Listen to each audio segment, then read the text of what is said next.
If I don't need it, I'm not digging anything out. No. And the snowflyer, they just add more. I know. Like, I came out the other day. I was so mad at them. I said, because I have a road opposite my driveway. When they start at the other end, they just push it. I'm like, how do you want me to get myself? Are you making it harder for me? I was so pissed. Yeah. What do I do now? How do we do sometimes? Yeah. Oh my God. Just keep warm, everyone. Keep warm. Yeah. Keep safe.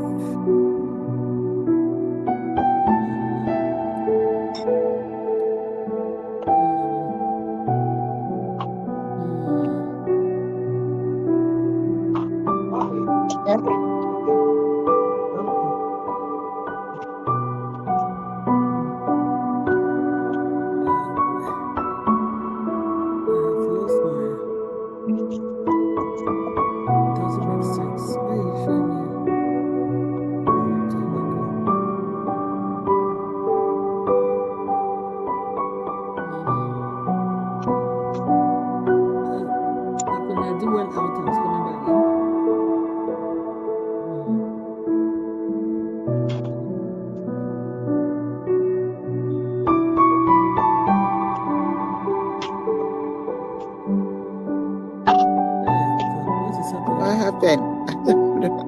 You went out. Yeah. And my screen is...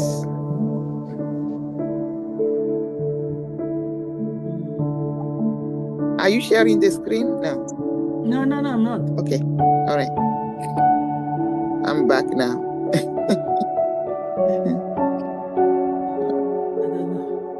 Whoa.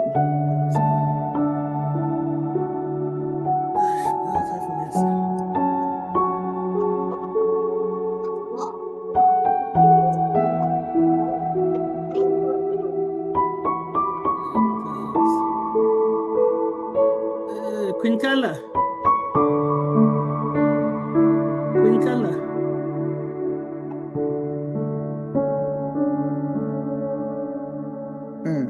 I thought she came in, but I don't. Do you see her? I don't see her anymore. Maybe sometimes she is like, it takes her. Yeah, she's getting ready, maybe. This is not happening. What happened to my laptop? Oh God.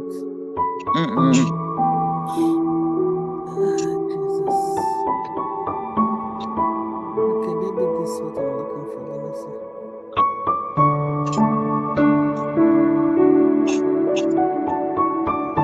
Oh, 4 minutes. I better find it before. Not too much. Okay. I think it's it. Upon it.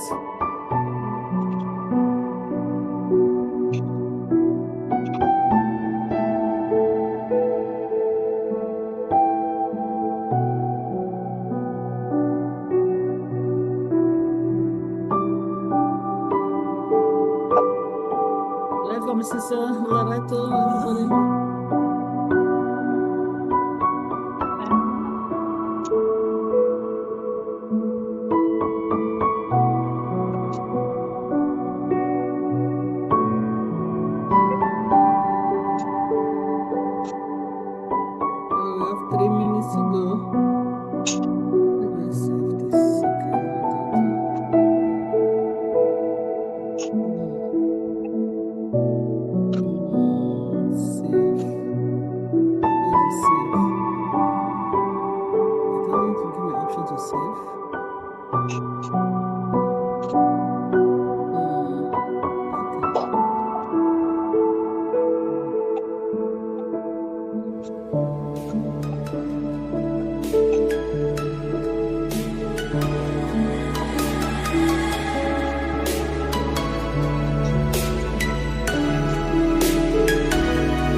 All right, I think we might have started YouTube already.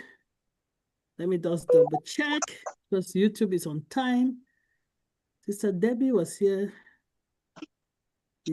Was she kicked out? Anyway, let me just double check YouTube.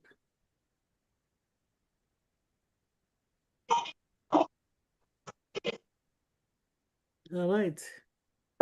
That's not what I wanted to do. Good.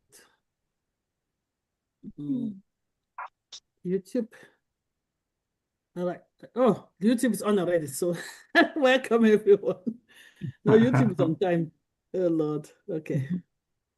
This is welcome everyone. Today is Super Bowl Sunday for those in the US.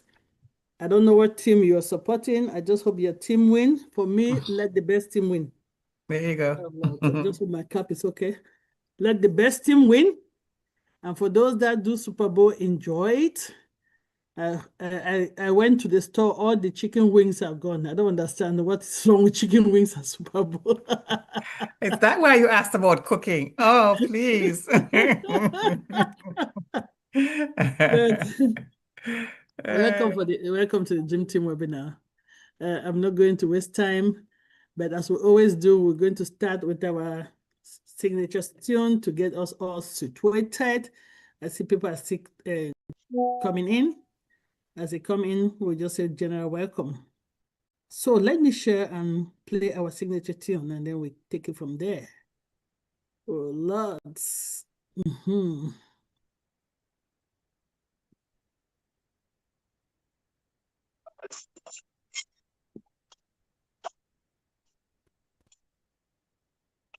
Let me hear whether you hear the sound. Why is it not playing today now? Come on now. Just give me 1 second. I don't know why the play is not playing. Just give me 1 second, please. I'll stop sharing. And try again.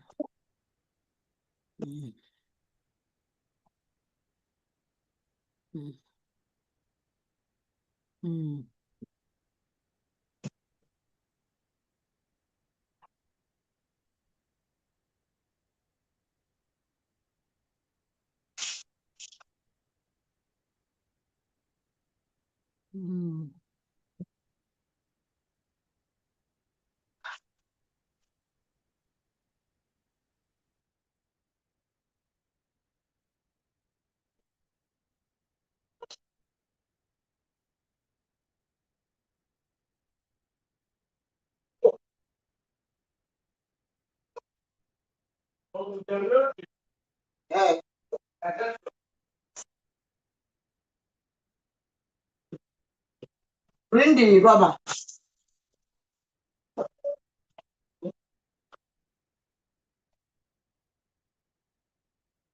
So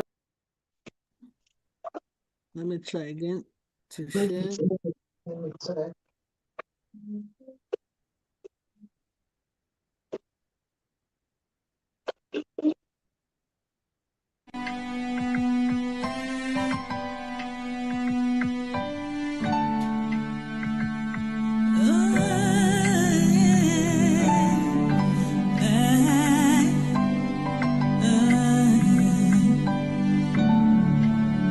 We are here, shining bright into the future we're on.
Stand clear of the closing doors, please.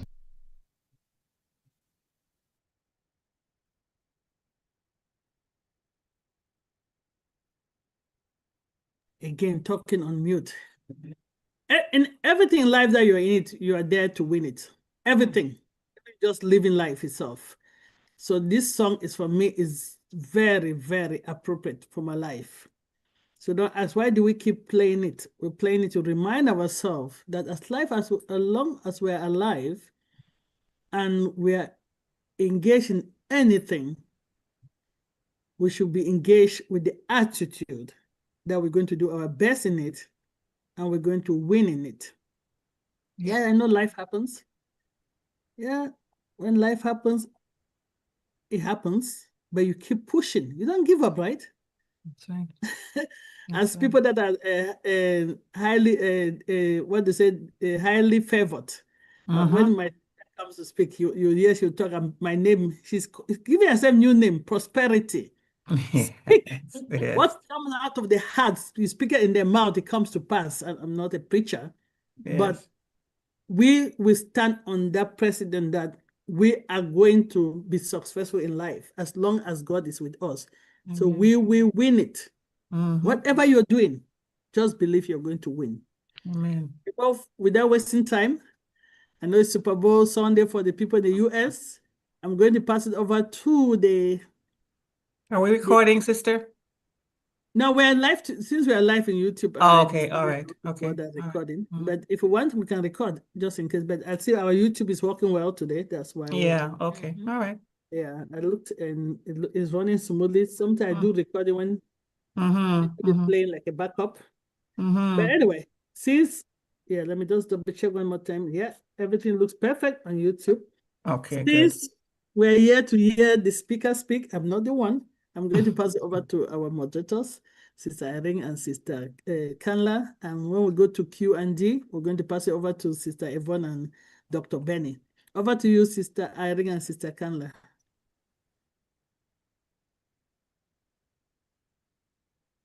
Happy Sunday, everyone. You are welcome.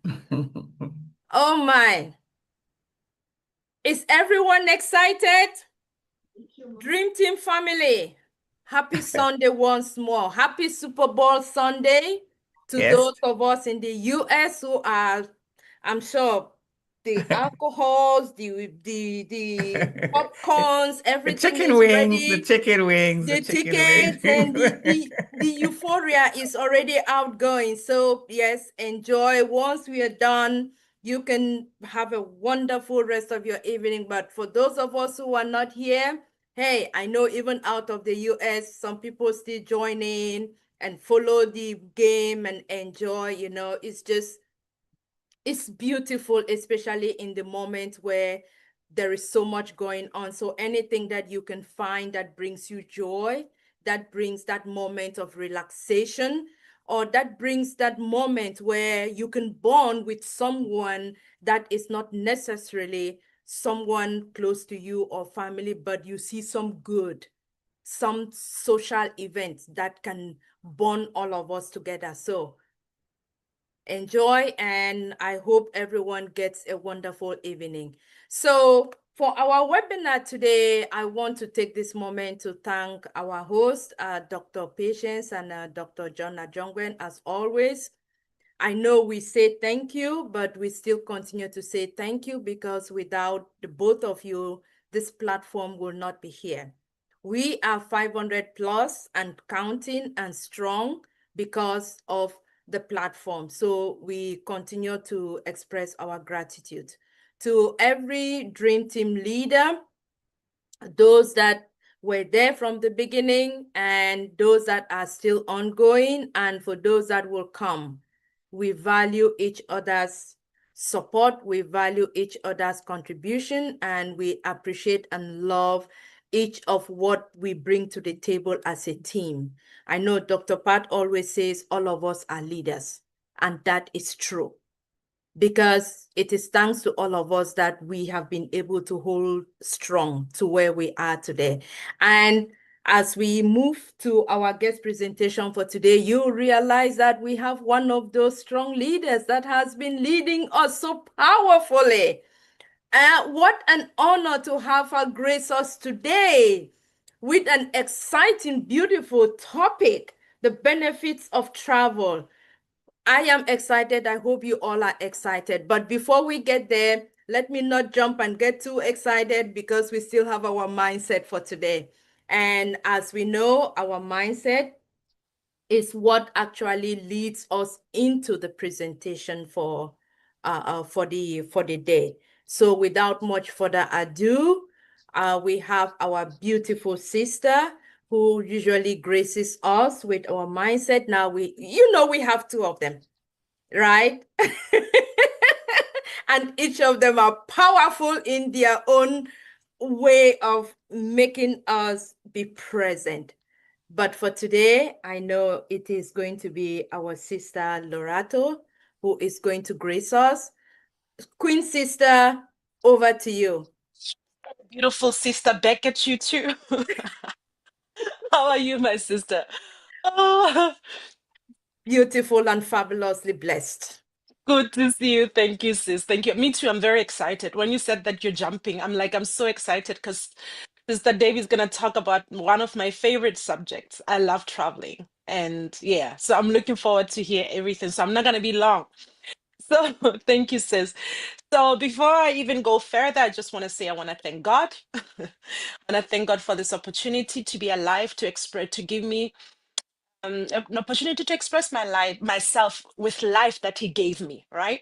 So I'm grateful. It's not by my own power or by my own know-how. It's God's grace. So I'm really, really grateful to be here. And wow, last week I was listening to my beautiful sister too. And the topic that we was talking about really, really got me, especially the part where she talked about us, living our life forward and not looking back and building monuments and sitting in our own failures or maybe mistakes or whatever, and just building monuments and choosing to stay there and making those moments define who we are going forward. That thing just got me because I'm like, many people, one thing will happen in our lives and those things will determine. It will be like the driving force of our decisions. We will just sit there. We will not move on from there, And yeah, man, it's a very important topic. And when you're somebody that introspects and somebody that reflects, you would sit down and think, okay, where in my life have I allowed some of the past decisions, maybe mistakes, because I believe for me, mistakes are there to make us stronger, to give us experience and to help us grow. But I mean, of all of us, we will fumble here and there in life. I mean, it's guaranteed that we're gonna fumble, but we cannot take those moments and make them define the rest of our lives, right? Of course, there are some mistakes where they're very expensive, where it will still affect us as we go forward. But even in those kind of mistakes, we can still grow and make better choices. And our mindset is everything. In everything that we do, our mindset determines how we're gonna come through to the other side. If we're coming out as winners, if we're coming out like my sister said, we're in it to win it. So even if there are things that are knocking us down, if we choose to still work on ourselves and to win, then we will come out victorious. And when we look back at our lives, there won't be regrets. Everything will be a part of what build our life and bring us to the pinnacle where we say, yes, we lived our life. We lived our lives well. So it was very important. And she said that the other thing that she said that we build cages for ourselves. I don't know how many of us would have something happening in our lives, and that thing will create maybe trauma, or it will create something that when you think about a specific thing, it will keep you locked into that moment. There's people that go to therapy and then they'll tell you that you're locked into one moment. You're reacting to things that happen to you. Even if that thing happened 20 years ago, you're still locked into that moment. So it's still affecting you subconsciously. You're making decisions based on whatever happened to you. So you have not worked it out. You have not gone back and worked out those issues and freed yourself from that. So those cages are real, whether we choose to acknowledge them or not, but they're real. And it's our responsibility. We are not responsible to what happens to us, but we are responsible for us to take charge and to acknowledge them and work through it so that we can grow and be free and live our lives freely, right? That thing, I was just thinking about this topic the whole week and I was like, oh my God, It's an opportunity for me to also look into my life and say, what are those moments when something happened and I just stayed in that moment? I remember one time, I became a professional singer at 17, and I was signed to a label, and I happened to be the one girl in a group of guys, right? And one thing that locked me in a moment is when they would comment about my weight, right? So anything, yeah, they commented about my weight. That thing, you know, I realized that that thing locked me in. Everything, every time somebody mentioned my weight, it would be like a wound. Even though I know that what they said was not the truth, it is not me. You understand? But that moment, it was a trigger. When somebody would mention my weight or something, it would be something subconsciously. I would be either I'd be irritated, mad, or whatever. And I realized that I was locked in that moment. It's still something that I have to work through and erase the lie or whatever that they chose to say to me, that I camped it, I made it a cage that I put myself. I'm like, no, I have to work myself. It's not my truth. I love my body in all its shapes and sizes. I mean, I love my body. Whether I lose weight, I gain weight, it's my body. It's carrying me. It's helping me. It's healthy. Nobody else can just tell me what my body does for me. I should be the one to say, you know what, let me lose weight when I feel like it. But nobody should define it for me. I love my body. And now I can't just sit there and be locked in that moment when somebody was commenting about my body and keep on getting hurt when somebody says it again. It was a cage, right? It's small things that we don't even acknowledge subconsciously, that those things are holding us back. There are things that are holding us back, and some of us don't sit long enough to see them or to work through those issues. Also, when it comes to wealth, some of us here, some people, we didn't grow up maybe in families that are well-to-do, or there was always that energy around money. When you ask your parents, they get irritated when you ask about money. Money becomes this taboo subject that you can't even approach your parents about money. So you build this thing that, oh my God, there's always that fear around money, or this, some people, for some of us here, we want to be wealthy, but we don't like people who have money or rich people, because we think that they're getting it we're getting, these people are getting it because they're not doing right, or they're whatever. There are many people who are rich, they got the money the right way. They didn't do it the wrong way, and they're living their best life. But you cannot hate what you want. And so now we build this thing that, people who are rich are evil, and then we still want to be successful. You cannot hate what you want. Energy doesn't lie. If you're gonna be wealthy, you're gonna have to embrace that energy. Everything about money for you will have to have a flow. You can't hate what you want. And you understand what I mean? So all these things, and then we don't realize these cages that are actually keeping us from living the best life that we're supposed to live. There are those resistance. There's an area of resistance in your life where you haven't worked through it, or you're ignoring it. It's a saw. It's like a saw that you just put a band-aid. And then you realize there's something, when somebody talks about money, something happens, there's a sensation in your body, but you can't identify what it is. Those are the areas of use, it's like a prison. And until you acknowledge it and work through that blockage, you will not move forward as smoothly as you want to. It's not going to be possible. You'll always have that blockage. Right? So it's our responsibility now. We always talk about mindset, and the statement that is very, very, very, very important for me is like that statement. It's from the Bible. I'm not going to talk about what I don't know. Is when it says that as a man thinketh, so is he. That statement is so powerful, because it tells you that, the prisons that we build, even if subconsciously you don't think that you're thinking about those moments, those prisons that you build, those things are shaping your view of life. They're shaping you emotionally. They're shaping you. Those things make an impact, a very strong impact. So you find yourself stuck in some cycles and you don't know how, or you don't know why. But certain things that you decided to build a prison around, and you're not confronting these things and working yourself out of them. Right? So your inner thoughts, the statement itself that says, as a man thinketh, so it is he. I'm going to simplify. It says your inner thoughts, your motives, and your belief system, your beliefs ultimately shape your character and your reality. What you believe shapes your character and your reality. So even if you choose not want to see it, there's certain laws that govern prosperity, that govern everything in life. As much as we have the law of gravity, Whether you choose to ignore it or not, it's still activated. If you choose to jump off of the building, the law of gravity will activate and it will respond. You will fall. If you jump from a 10-story building, you'll fall. Whether you choose to ignore the law of gravity, where it will activate and you will fall. It will not falter. It's the same thing as spiritual laws. Spiritual laws are governed and they have principles.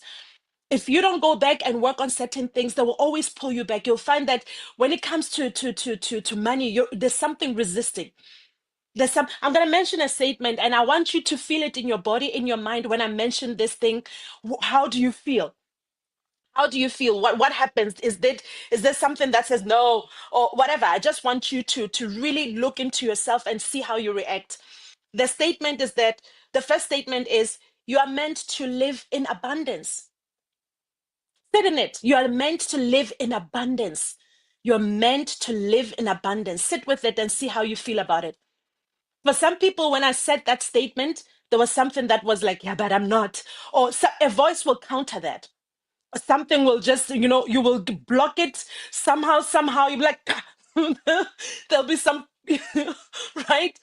There'll be some mentally, your brain will start rejecting it. Because you'll look at your life or maybe the reality that you think is around you and you'll be like, but where's the abundance? There will be something countering it. That resistance means that there's something that you didn't work through. There's still some things that you need to work through so that when I say to you, you are meant to live in abundance, it will flow. It will be something that will just ring truth. It will be something that sits in your spirit without any buts, maybes. No, it will be something that will bring as truth in your life. Sit in it. I'm going to say the second statement. You are meant to be rich. You are meant to be rich. You're meant to be rich. You're meant to be wealthy. See how you feel about it. Some people already, there's resistance. Some people say, but I'm too old. When is it going to happen? Where is this? Yeah, there'll be some counter statements that will be coming. Some of you will start feeling uncomfortable. When I say you are meant to be rich, but from where? Where is it coming from? Where is this richness? Take yourself, be real with yourself and check those statements that are countering what I'm saying. You are meant to be rich. Sit in it and see how you react to your body, your mind, everything. How does it react to that statement? Right? What is that resistance? For some of you, it's like, but where is that money going to come from? Because you've been hearing statements like, money doesn't grow from trees. Where do you think? That statement is already saying, when I say you're meant to be rich, there are so many things that are coming up from those cages that you locked yourself in. When I said you're meant to be rich, there are things that are rising in your spirit and just immediately blocking what I'm saying. Right? Right? You are meant to be loved without condition. Sit in that statement. You are meant to be loved completely without any conditions. You are meant to be loved wholly and fully without any conditions. See how you feel about that. Some people will be like, oh, yeah, but for me, relationships don't work. Oh, I've been whatever. All those things will start coming up. Past relationships that didn't work, past hurts, past everything will start coming up and raising in your spirit. But because we like putting band-aids, we don't confront things. You want to quickly lock it in again in that box. You just want to hide it. You don't want to confront it. Because for some of us, it hurts too much to go back in there and start working through those things. It hurts. It means then you have to confront yourself and confront those cages and pull yourself out of them. And since we're talking about prosperity, we owe it to ourselves to go back and look at the things those moments where we locked ourselves in mentally, spiritually, because all these things, all our mind, our perspectives, I said that, what we believe shapes our reality. It shapes our reality and what we attract. I'm going to say it again. You deserve to be loved completely without any conditions. You're perfect the way that you are. You are perfect. You don't have to be anything else to be loved. Right? Just check yourself. Things are coming up. For some of us, things are coming up. You don't know what it is. Yeah? Things are coming up. So check that statement. And that is resistance. You have to check why that resistance is there. and work through that so that you can live fully and freely and wholly, and you can live the best life that you can here and now. You have to free yourselves from all those mental cages and those things that we build ourselves, the lies that we sit in and make them our reality. You have to come out of it so that you can live in prosperity. In your mind, in your spirit, in your soul, you have to prosper. You cannot prosper in one area when the other one is suffering. Prosperity is complete. That means your mind, your spirit, your body has to be in alignment. Everything has to work. So you have to go there to those areas where you are caged in. You're like, you built monuments of disappointment, of resentment, things that you didn't work through. You just put a band-aid and then moved along. And I'm like, no, we have to heal people. Go back there. Check those things that you are resisting, that are creating resistance. We need to live fully and freely and wholly and be prosperous. As our soul is prospering, our mind is prospering, our pockets are prospering, everything in our life has to be in prosperity. But we owe it to ourselves to go back and free ourselves from the cages that we built for ourselves, that we built in our minds, the inner voice. I'm going to say the last statement, and I want to see how, just check in your spirit how you're reacting to this one.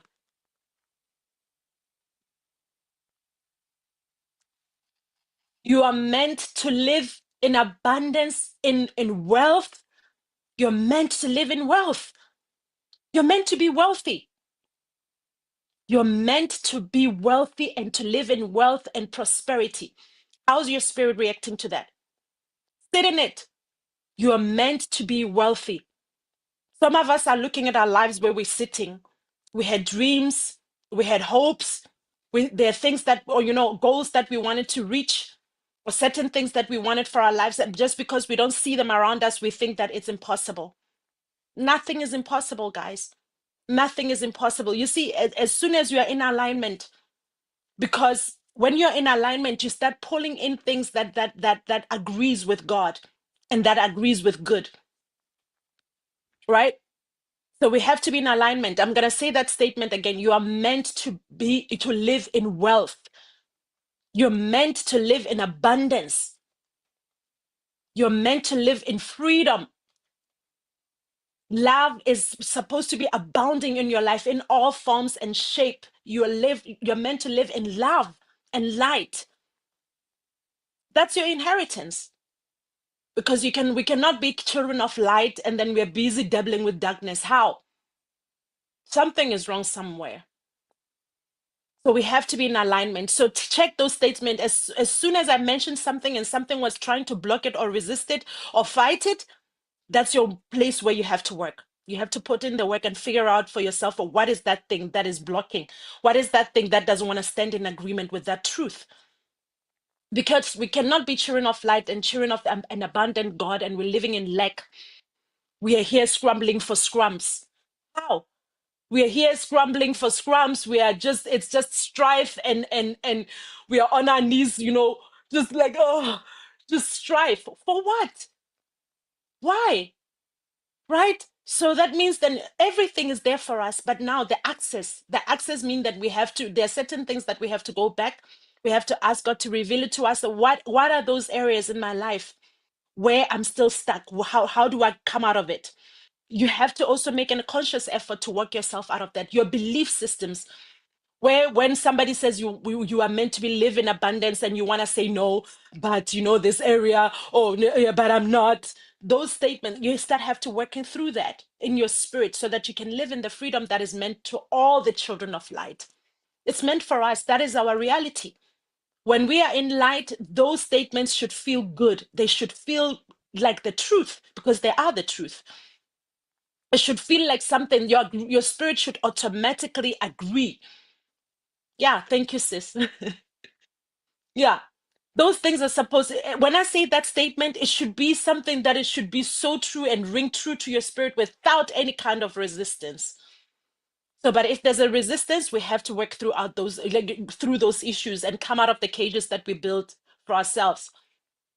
We have to go back and break the monuments that we built, just break them down. The lies, break them down. So we can live freely in light, in freedom, so that we can enjoy our lives and not survive our lives. We need to enjoy our lives. We need to enjoy our lives, enjoy every moment, not just survival, right? So every minute counts, guys. Life is too short. Every minute counts, and every minute is supposed to be lived in freedom, in light, in abundance, in the goodness that our Creator gave us.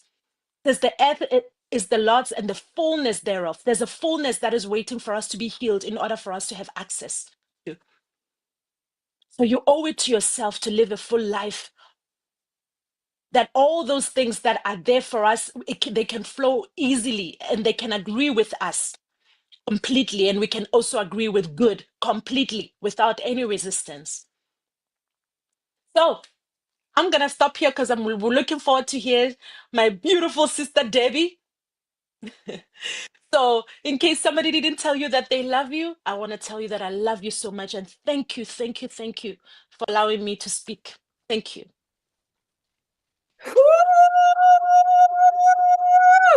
Oh my goodness, as if I was not already on top of the mountain screaming and being excited. This has just carried me over and above. Oh my goodness. Oh my goodness. All right.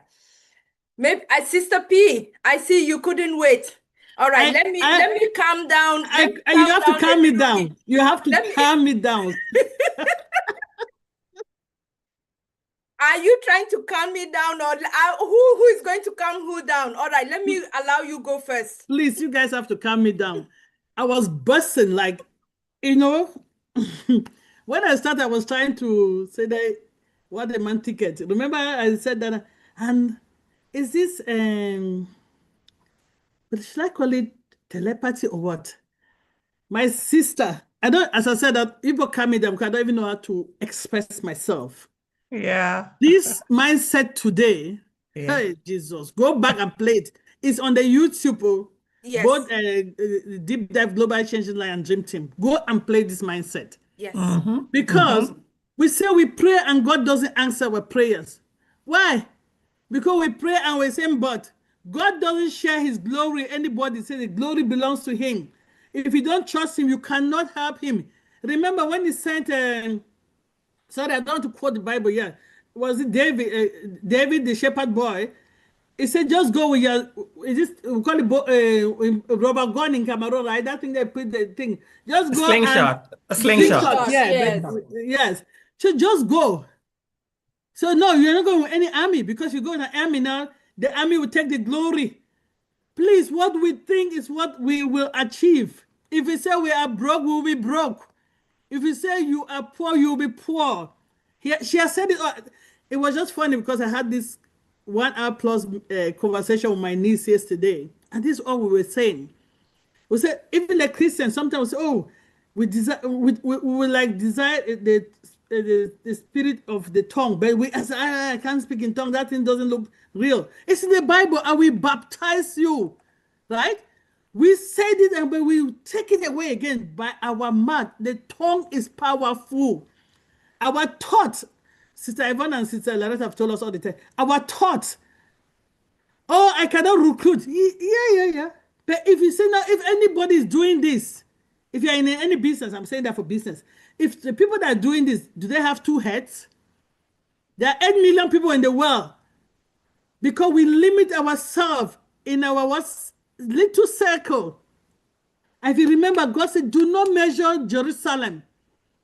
The boundary is with me. Don't confine them. Don't limit them. Let's not limit ourselves, people. The good book said it all. It said, I'll take my children out and I'll send you to the land of abundance, milk and honey. It is not so we'll suffer. But we decided to suffer because of our mind. You understand? My dear sister, let me stop, because this mindset today is like, I don't know why you brought it out today. This is on a different level. People, we restrict ourselves. I know I do that sometimes. Like they say, patient, can you do that work? I say, oh my goodness, I don't think I know that topic. Come on now. God put you in that job. He will give you just a God, Father, I surrender to you. I don't know what to say. And you'll be surprised how thoughts will be coming. Yes. Wow. Sorry, I was like, I was bubbling. Let me just calm down because there's too much inside me now. Just like, sister, thank you. You talk about weight. That's how we find ourselves in depression. Because you're letting somebody to define you, not you defining who you are. God said you were all formed beautifully and fiercely made. He did not make any mistakes. If he want all of us to look the same and body, he would have done that. There's a reason, because he wanted it to be beautiful. And we got ourselves tangled in this web of competition, of this, and then we get ourselves depressed when then we block our blessings because we are in that mindset. And no, let me stop. Sister Kanla, take over, because if I start here, it will be another mindset. And I know our sister is ready to talk. All right, Queen Yvonne, if I go too far, please just try to slow me down. But because I know maybe a few other leaders will have something to say, please just let us know. But I will try to be cognizant that others will. So thank you. I mean, thank you so much, Queen Lerato. I mean, we cannot dissect this only on this webinar session today. I believe this sounds like you already have it's taken... a mindset that has to be a series. It's exactly. Which is what we discussed last webinar, that Queen Yvonne was going to take this as a series.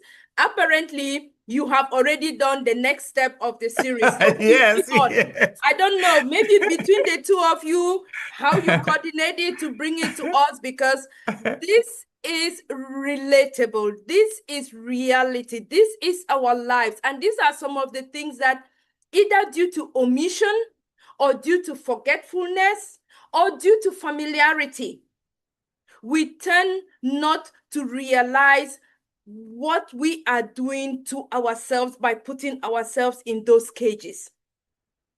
So in addition to what Sister Pat has already talked to, Queen Lerato also talked about relationships. Whether it's parents, children, partner relationships, or work relationships, we do that a lot. And I think I also recall I used this as an example during the last week meeting, where you have your aspirations, you have your dreams. And then because someone or a family, whether it's who Queen Lerato used a good example of when she was signed up, and use something to implant that in your mind, and then it becomes your cage. Now what is happening is the competition, because you see somebody's success. You want to go there because that is what you crave, but forgetting that in you, have you sat down with your God? You have that discernment. Is that what your spiritual mental mind is? Is that what God's purpose for you is? Is that where you're headed to? Because you can do everything you do, but if that alignment is not there, tell me, will that prosperity come? Will that abundance come? Will you find that wealth that we are looking at? No, because you have not worked on it on your end. Talking about the business aspect, we cling to one particular thing and we don't want to hear any other aspect when it comes to business. I mean, it's no longer something that we are hiding. We have attempted many businesses. We have failed in others. Others have not succeeded, and we are still going on. We don't need, that is not something we should feel as if it's a taboo to express that, okay, I attempted, it failed. But rather, we allow that failure to become our cage. And instead of walking through that cage of failure, instead of walking through that cage of learning from your mistakes or from the experience of the journey, and take you to that healing where you get to the place where now you have that abundance, you have that blessings. God uses that to open up your eyes and say, I can do better with the next opportunity that comes for me. And then you find that alignment, and then you pick it up, and now you are more better fit to succeed in that new adventure, in that new opportunity, than the previous one that you failed. But guess what? We sit there and we allow others to tell us what we need to do, and you are locked up in that. Please, please, please, please, if for any reason we've been saying and you've not heard it, let this mindset be an opportunity for all of us to go back and reflect and do that self-searching. Think, do for yourself. It's only you who can make that decision, and then with your God, because guess what? God cannot force you to do it. He needs your willingness. He needs you to open up for him to do the work with you. So until you are ready to do the work and move out of that cage, whatever it is for you, job, body, or everything that our social environment is trying to tell us that, oh, this is what is expected, this is what needs to be done. No, we need to do all of that. So, and when you do that, trust me, when the moment arises, when that alignment is there, you see it just flow effortlessly because you have done the work in the background and everything just aligns, and you are wondering, this is too good to be true. This is so real. All right, I'll leave it at that. Please let me hand it over, either Queen Yvonne or my Queen Sister Irene. When we get to Queen Sister Irene, I'll just hand it over to you and you can go ahead and introduce our guest presenter for today. So over to the next leader. Thank you, Queen Lerato. Love you so much, sis. This is just amazing. I'm just going to make a quick comment. Sister Lerato, that was, absolutely fantastic. And please tell him that we didn't have any collaboration, not on this one anyway. But you certainly picked up and we dovetailed into each other's talk because, it is such a timely talk and it's always on point, isn't it? Because we do build those cages for ourselves, and barring mental illnesses or something that needs professional help, which is how I ended my talk as well last time. I said, if you need professional help, that's a different story. But we're talking about just a straight mindset here from people who have built those self cages, right?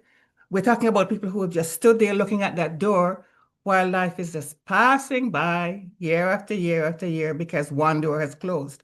And even in your home, you have doors that are closed. You're not always going into every room all the time. Let's not cage ourselves, right? I just wrote here, flip the script and turn the page, because we all make those errors and mistakes. And the reason for we're talking about this abundance and this big, large life that we want to live is for ourselves, but it gives our God glory. We're talking about God here because we're God believers. And it also builds the kingdom. We're meant to help one another, not just to scrounge and get by in a little. The reason we want this abundance is not so we can just lavish it on ourselves like we see some seeing. It's to build the kingdom, to help our fellow brothers and sisters. This is it. Our playing small, as Marianne Williamson says, doesn't serve our God. It makes him look cheap, and he's not El Cheapo. He's the great almighty God. He has it all, and he's willing to share it all with us as our personalities decree, because everyone has a different purpose. And so I have no qualms about saying we're meant to be largely living, because that is what gives our God glory. When people ask us how, we say, glory be to God. That's what we say. So thank you, sister. Marvelous. I love it. Thank you, Queen Kanla. All right. Thank you. Queen Irene, over to you, sis. Okay, thank you. Oh, wow. Queen Sister Lerato. I don't know if I have to say anything anymore because we have elaborated on this and I'm sure that we all understood it. Our God is rich. The earth is his and everything that is on this earth. And if we are his children, why should we be poor? We should be rich equally. I mean, looking at the earthly fathers, all the millionaire fathers that are here, their children are living fat, they're living rich. So why are we not? So I mean, yeah, maybe those are some of the things, you just like created an awareness, reminded us on these things that we already know, but probably are not putting them in action. So maybe it is time for us to wake up again and start doing it and handing it down to our children and spreading it to cousins and uncles and whoever that are not here, so that we should wake up and enjoy that which is ours. So thank you very much, sister, for that reminder. All right, and going forward, I know, did you say I should introduce a speaker for today? Our guest speaker is not one that we need to introduce again, except that we haven't seen her in a while. I'm looking at the face, I'm so happy to be here. Trust me, and the topic that she is going to talk about today, I'm sure it is dear to most of us, our hearts. Sometimes I'm thinking that if I retire, I will travel, but I don't have money. That's me again now talking about I don't have when I'm really supposed to have, right? It is something that so maybe it's going to be another wake-up call, letting us know how we can use what our Father has given us to travel and experience the world and enjoy the beauty of His creation. So, look, I'm not going to introduce this speaker for today. Everyone will find out for themselves who is that speaker again and remind themselves. So, but it is no one else but our very own Queen Debbie. Queen Debbie McCormick is in the house, and she is going to tell us how we can enjoy travel and enjoy the beauty of God's creation. So that's who is going to be our next speaker. And over to you, sister. I like that hair. Oh my goodness. Thank you all. Wow. Not just Sister Irene, thank you. Thank you, Sister P. Thank you, Dr. Benny. The ones I'm seeing their faces, Queen Yvonne, Queen Kanla, and Sister Lerato. All our sisters from other mothers. We are so honored and blessed to have you. And yes, I have been absent for obvious reasons, but I'm here today. That's what matters, right? Once you have that unconditional love, you always show up regardless of whatever is holding you, even if it's just on a temporal basis. And I decided to talk about this topic because I realized that I'll see if I can share my screen. I realized that several people choose to, while I'm talking, I think you can hear me. Yeah, we can hear Yes, you. we can we hear can you. hear you. Several people chose, as Sister Irene was saying, not to travel for one reason or another. And that should not be any excuse for anyone not to travel. So let me see my documents. It's right here. I want to share it in Zoom. Share. Oops. Sorry, people. Can you see my screen? Not yet, sis. Okay. All right, let me go back, come back here and start all over again. Share.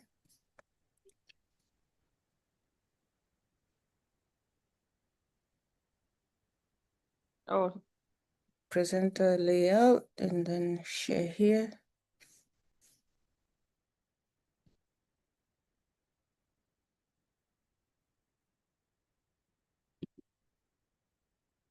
You must be kidding me.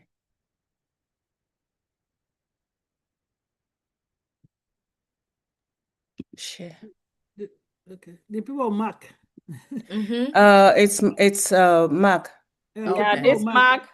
Dr. I'm Benny. thinking I need to People buy want me. to I have need to Mark buy my for people. PC again. This is going to be So, my see, worst nightmare. They say share. What are you saying? All right, let me minimize this. Okay, I go to the app that says no. Okay, I go to share. It's asking me to whether I want to share with one participant multiple participants, or advanced sharing options? Dr. Benny, you have Mac. How do you share Mac? All right, I know with the Okay, all so participants. okay, so it's right, okay. I see all participants here. Okay.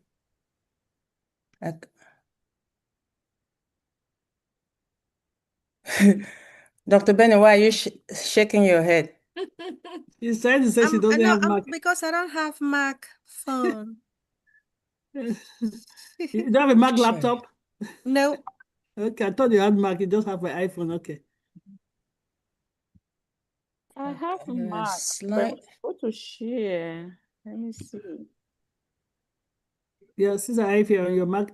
We got it. If I remember the iPad, it says share. It asks you whether you want to start sharing.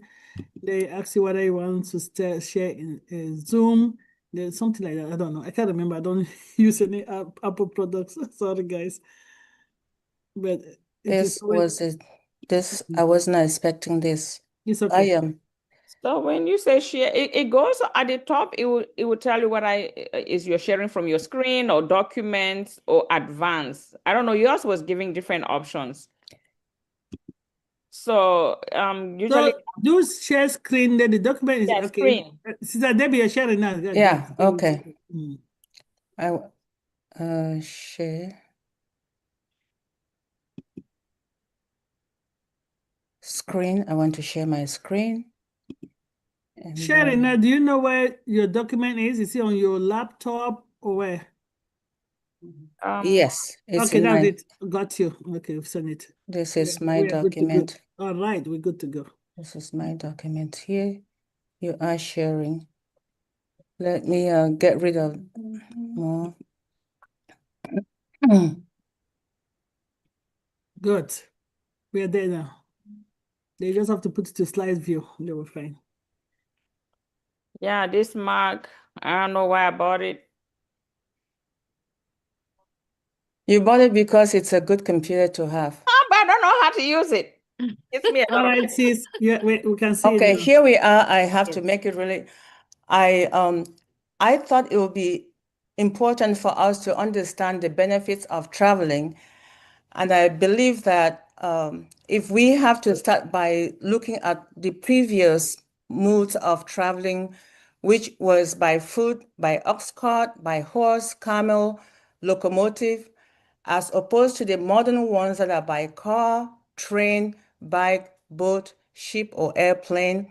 And the destination where you go could be anywhere of your bidding. And the reason why you have to do all those things, I just put one purpose: mental peace. Even though it definitely is more than just a mental peace of mind. And the relevance of traveling, in my opinion, there's several reasons. And it's relevant that you travel because you can travel because of money and the different reasons for saving money. You save money before you travel. And travel is also most valuable when at least one or more things are very well planned in advance before you start the trip. And those things that are planned are what you have to do as you're traveling during that journey and when you arrive your destination and what you intend to accomplish. The other importance of traveling depends who you already are. It could be culture, history, food, nature, or things that you care about. So those might be the relevance for you choosing to travel. It could also be to build skills or opportunities, language, networking, or career and creativity. And the other thing that I believe is relevant is that when you travel, it restores you. You can rest enough, and it is not expensive. It's not an expensive stress. So it's also relevant when you do travel. It restores all your body.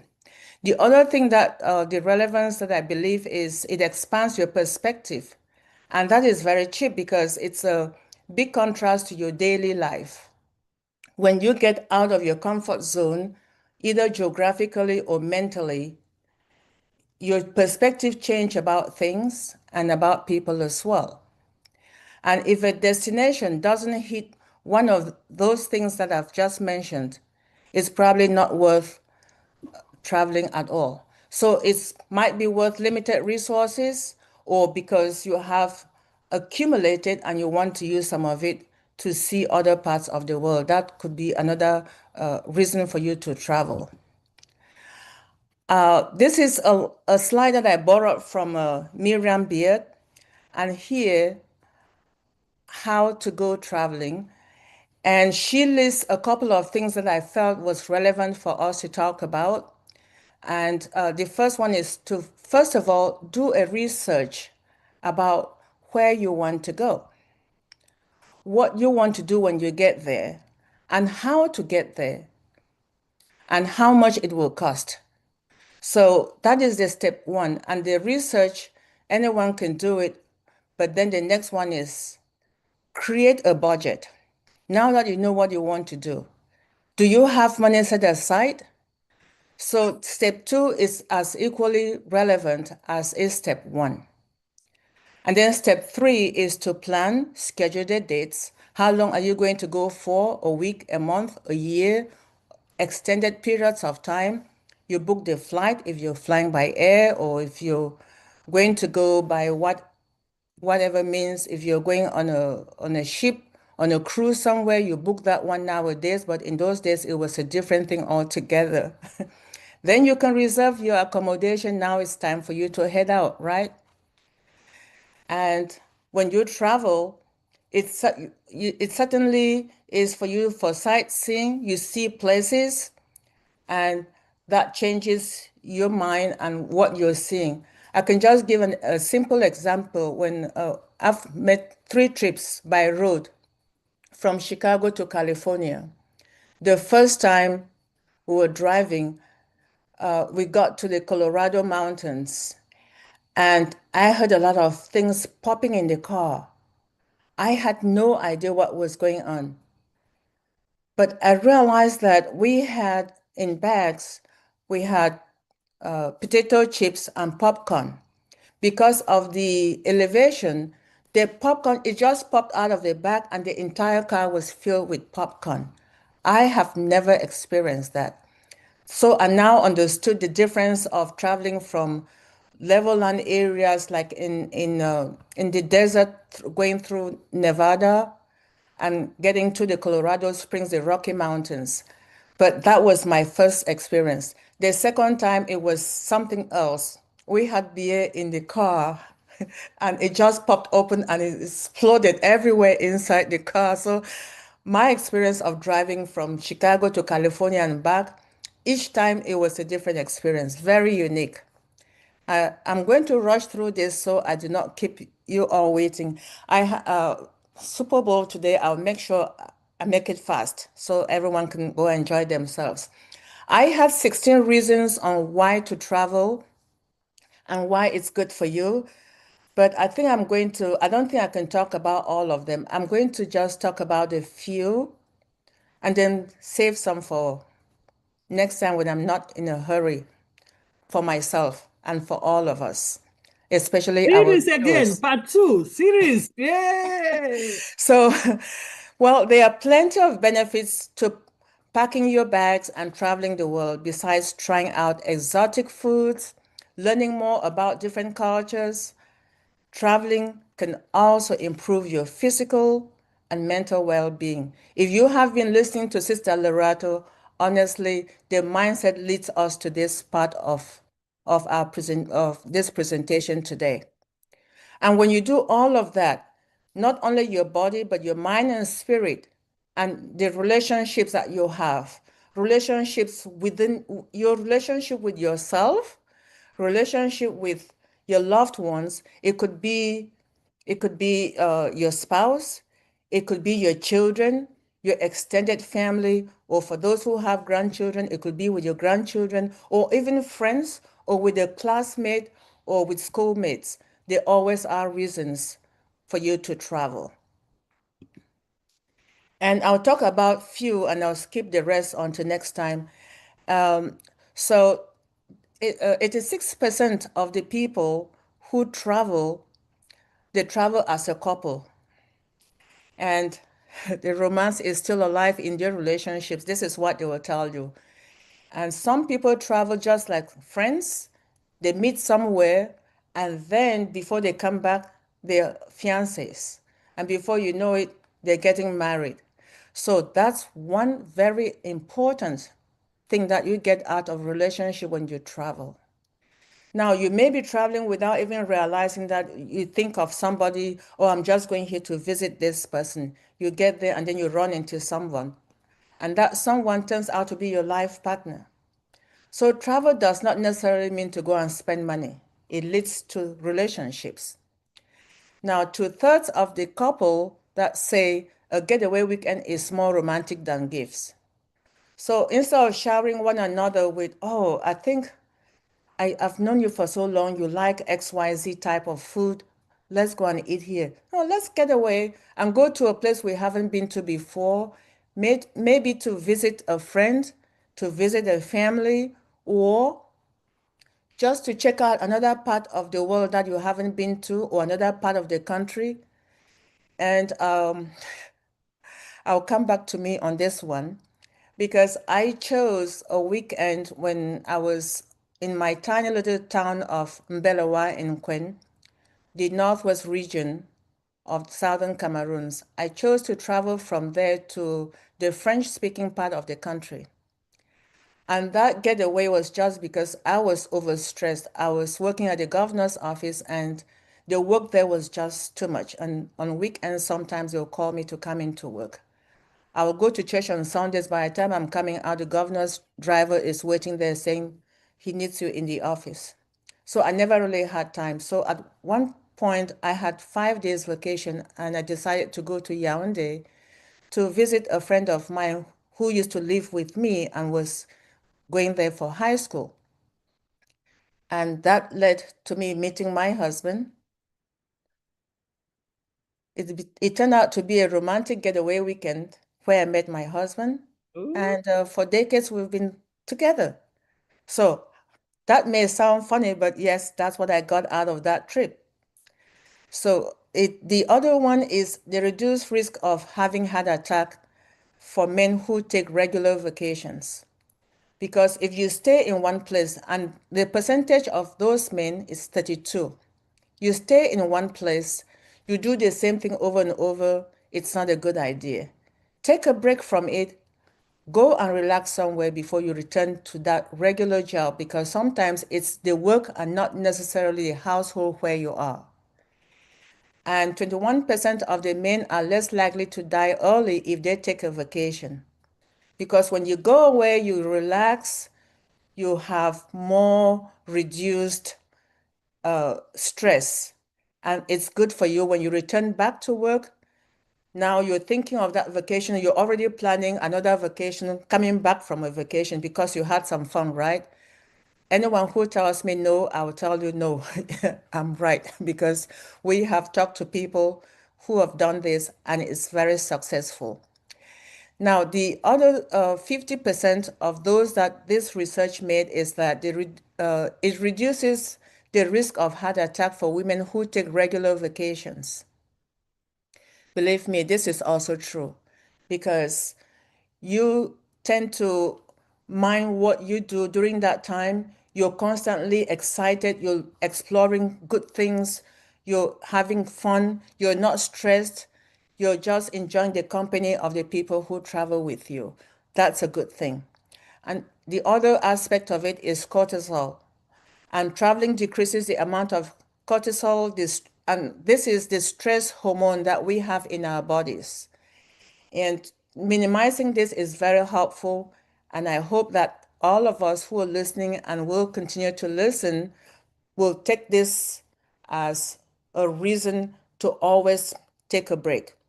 You do not necessarily have to spend money. You do not necessarily have to, for those who are in the US, go out of state. You can just drive from your city to another one to visit a loved one there if you have some. And then the last two I have is women who only take one vacation every 6 years are 8 times more likely to develop heart disease or have a heart attack compared to those who take 2+ or more vacations a year. So no matter how difficult it is with your job, do not wait for extended periods of time to take a vacation.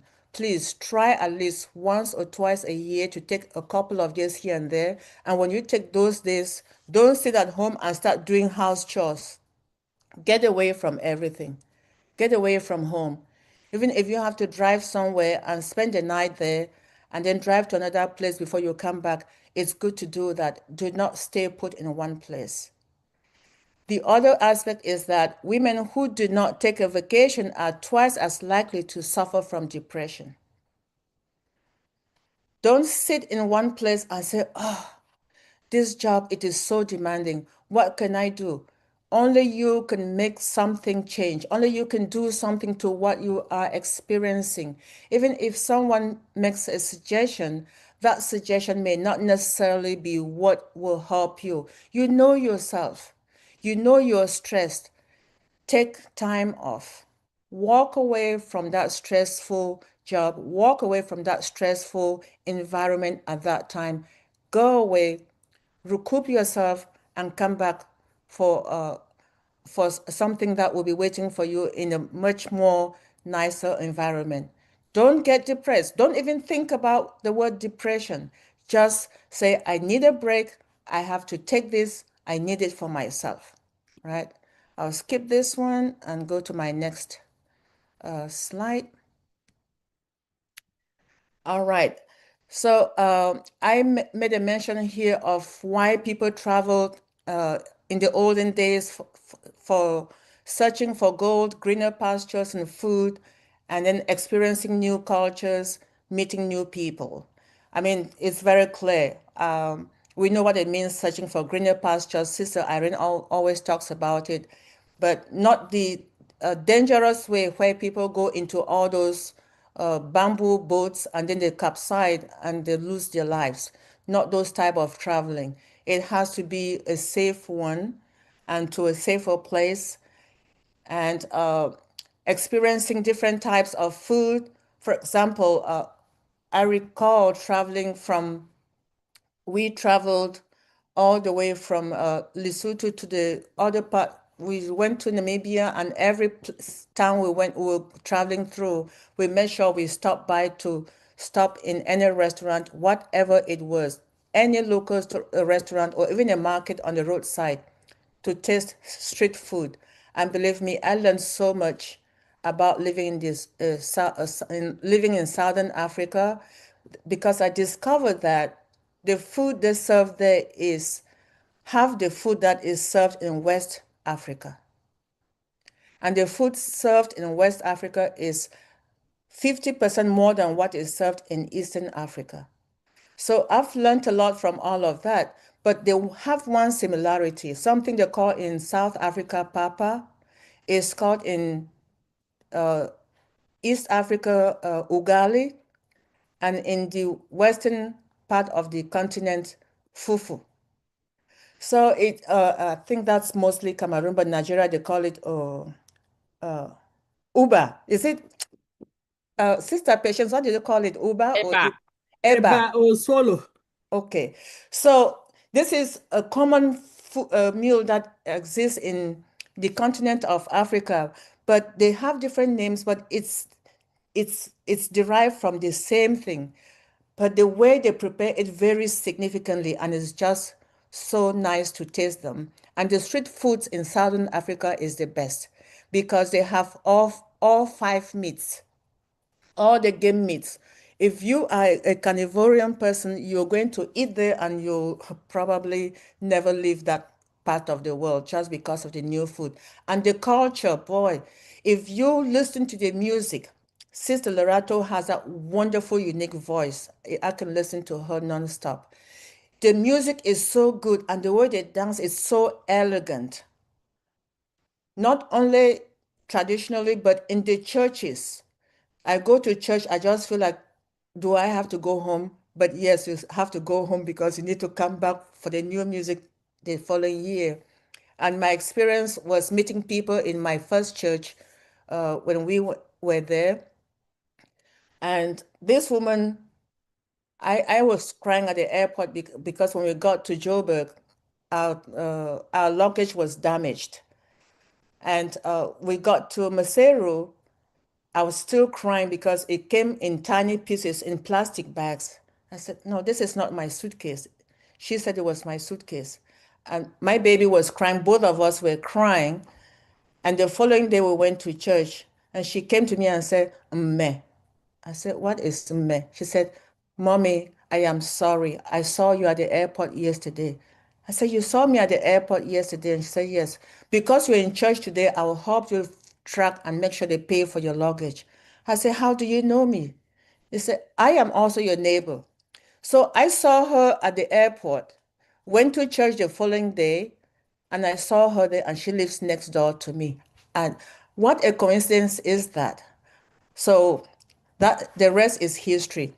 And what is new about traveling is that you visit historic sites in real life, like climbing Kilimanjaro is a unique thing for people who have the strength, or Mount Everest, or visiting places like the Buckingham Palace if you don't like going to the forest, or the White House for people who can do it, or the Basilica in Bouaké. And Bouaké is a city in Côte d'Ivoire where one of the largest basilicas of the Catholic Church is located, just in case someone does not know what that means, and St. Petersburg in Russia, or safari to the eastern or southern Africa, because those two regions of the earth have everything that you want to see. Every animal you've never seen, you will find them in those two regions of the African continent. And the other reason that the people would like to travel is for religious purposes, like pilgrimages, the Hajj when they go to Saudi Arabia, or the Vatican for those who are Catholics and other Christians, or just regular retreats for other people. Now, where do these travelers stay? They stay in various places. Some stay in groups, some stay in already arranged premises, and others stays in hotels or with friends. But for people who do not travel for religious reasons, if you are traveling for personal reasons, you have different types of travelers. Those that they travel with backpacks. I've had people who will live here and say, I'm going to have a 1 month tour in Europe with a backpack. And they do couch surfing, or they stay in motel or hotels or Airbnb.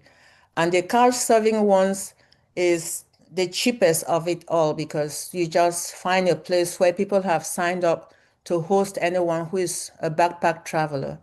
And those are the cheapest of them all, but sometimes some are safe and sometimes they are not. But how things have evolved now, it's difficult to tell. Some of those things in my younger days, I tried them, so I know they still exist. And some people travel for business purposes, either individually or as a business group, or funded by the corporate employers. And other people who travel, the government fund their employees to travel on their behalf. Right? So those are the different purposes of traveling. Let me see, I can get this faster and finish faster as well. So yeah, this is my last You slide. don't have to rush. Just I just want to talk about this one because this is a very personal one to me. I met this friend, she's from Zim, and but grew up in Lusaka. Oh, sorry, Zim is Zimbabwe. Her name is Rose, for the purpose of this story. And we met traveling from New York to Illinois. And I asked her story, and she said she came to the US in 1985 because one of her friends who is from Nigeria insisted that she should travel, that there's a very good school in Missouri. So she came to go to college in Missouri. But she stayed there only for a couple of years, and when she finished, she moved to New York. And then in 1988, the same friend relocated and they fell in love, had a baby, but she decided she was going to move out of New York because it was too congested for her. And she came to Chicago in 2001, just immediately after 9/11, 2001. When she came, she was like one of very few people who were in the travel business. And most of the people who were there with her were people from North America, Algeria, Tunisia, Morocco, and Turkey. There were very few Africans. And she was surprised because she did not realize that there were some Indians, but they were white Indians or light-skinned Indians. And each time they had trade fairs for travelers or travel agents, she would see that there only maybe one or two other people, and they were men. And after everything was phased out, we spoke last week when I talked to her. I said, "How is your business?" She told me, "Do you know that the last time I traveled, actually, she was the one who sold me my ticket, but I did not realize it." She said, since from that time, her travel business, as of now, she is the only Black-owned travel business in the state of Illinois. Everyone else could not handle it. They couldn't stand it. Now, when she goes to corporate meetings, all the airlines, you name them, from KLM, Air France, KQ, what KQ is Kenya Airways, Tanzania Airways, all the South African airlines, all of them, they just come to her and ask her, "How did you do this?" And she's traveling so much to the point that she now has opened 2 more branches in Lusaka and Zambia, besides the one that she has here. So she's still very busy, but it's because she traveled from a lot of different places, talking to people when she was in the US, and that's what led her to open the travel business. But if she did not travel and had just stayed in Missouri when she first got here, she would not have had that opportunity to know that she can extend her experience from doing business when she was in college into helping others. Now her business has grown. She has extended it, encouraged her younger brother, who never wanted to leave Harare. Her younger brother is now here with her, and they just returned from Lusaka, where she opened the other branch of her travel agency. All of that just because she took that breakthrough to say, "I have to travel and I need to do it on my own, at my own pace, on my own terms." And then she encouraged her brother, and now they run her business together. But yeah, so basically that's it, and I appreciate it. I hope I didn't take too much time. My dear sisters, thank you all so much. Thank you, thank you, thank you. It's lovely. Wow. Okay, I don't know why.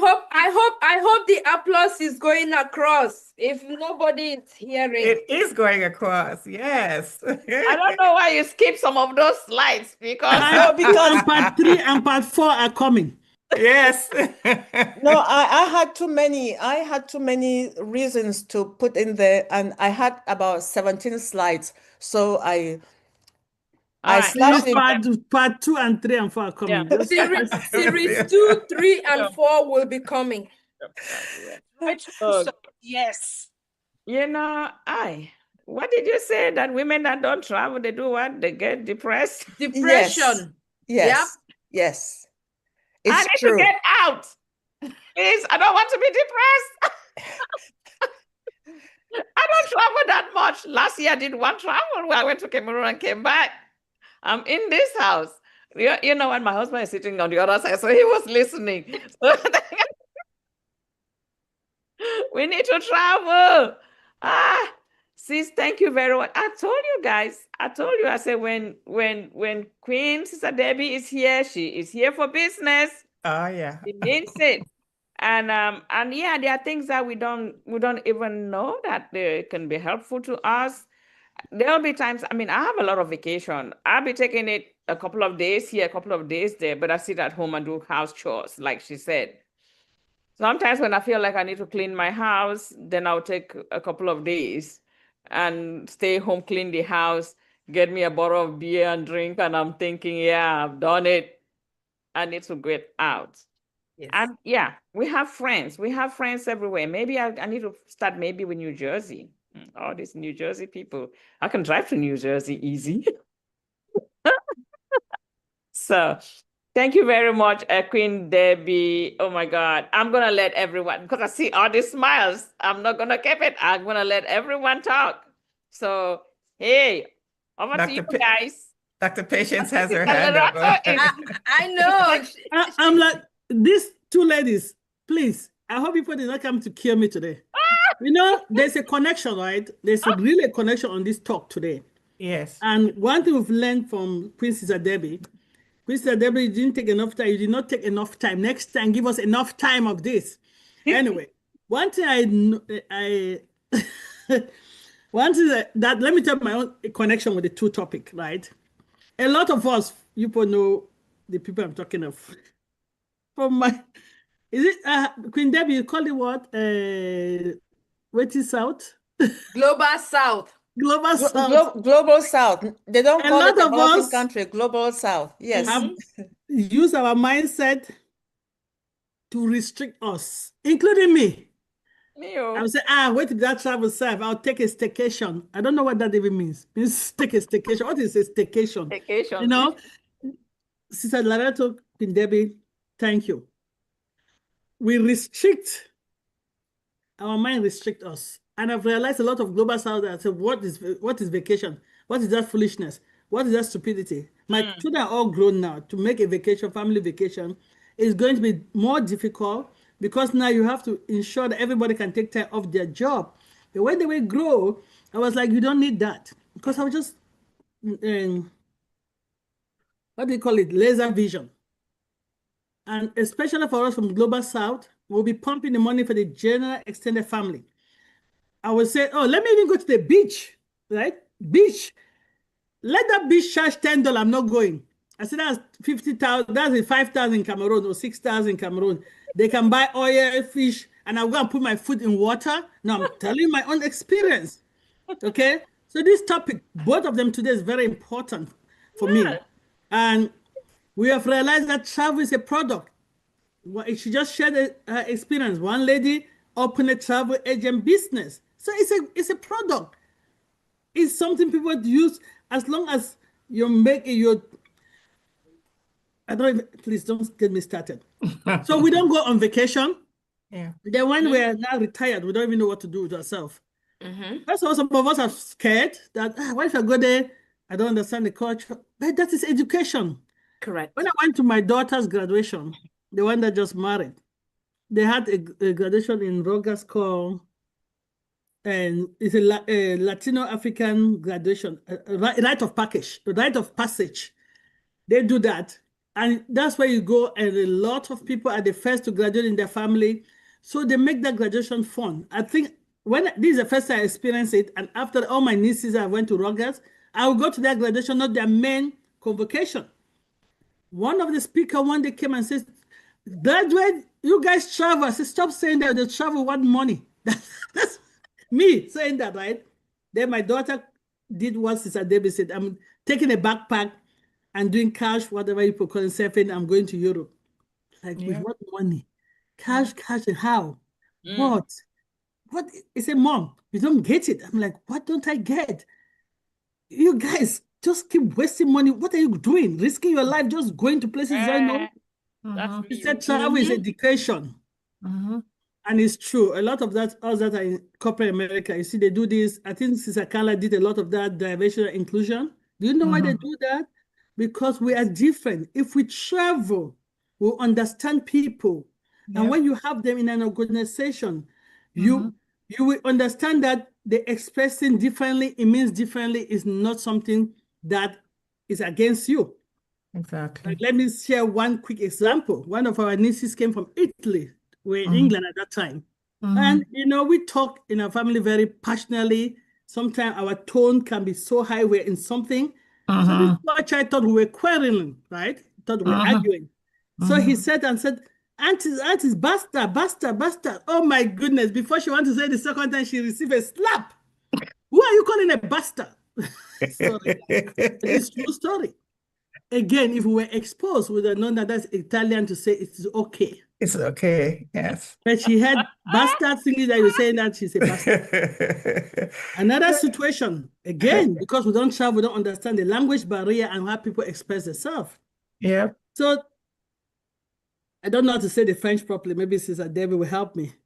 So this guy, they are there, and this guy is trying to say aunt in French for me, or something like that. So he's trying to alert the other guy. The other guy was so upset, again, physical. So they met the next day. When he realized what he did, this person trying to apologize. And the other person said that, come here, like yesterday. So he's running away. So it happened again, it happened yesterday. So travel is an education and it's a product. It's supposed to revitalize us. But us from the global south, we look at it as a waste of money. I've been working the corporate, I don't even say how many years. Oh my goodness. Over my age. And my first vacation, I did not even know I was going to vacation. In that bucket. I did not even know I was going on vacation, right? My dear husband decided to surprise me. So I said, oh, we're going to Florida. I said, what is wrong? I like my house. Why do I have to go and sleep in a hotel? I don't like it, right? Anyway, we landed in Florida and I saw people holding placards. Nice. Right? Yes. So, like trying to direct people where to go next. Yeah. And I said, I hope we're not following one of these people with these placards. At that point, I had to say that we're following one of them. Oh my goodness, I was cursing and anyway. Well, we followed. I realized finally I got into a boat. I said, did you bring me here to drown me in water? So my family don't know that how I died. You woman. Hey, I said, I cannot swim. Let me tell you, that was one of the best times because I did not have to think about cooking. I did not have to think about cleaning. I did not have to think about what I would eat. I just went and for the 3-4 days, everything at your reach. And I said, okay, when I come back, maybe I should be doing this every year. Trust me, guys, it did not happen. Again, the limitation of my brain. What's Lerato said today? Limitation. I can't afford it. You can afford it. If you tell your mind, you will prepare. If we say we cannot afford it, those from the global south, but somebody called you back home.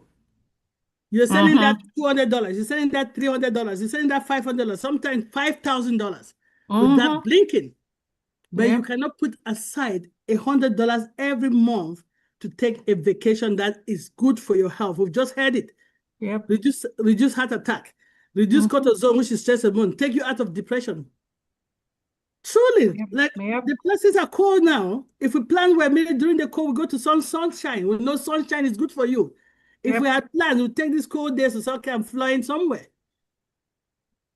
Thank you, both ladies. Sorry, I have to stop because I get so excited when you guys have touched me in a different way today. I'm going to look at travel differently, and I'm going to look at how my mind restricts me differently. Exactly. Absolutely. Now we are even blessed. We have people all over the place. If you're one of those ones that travel for you, want to be in a family environment, call my sister. Sister Lerato, I want to come across. All right, just change environment. It's good for you. Talk with different people. It's good for you.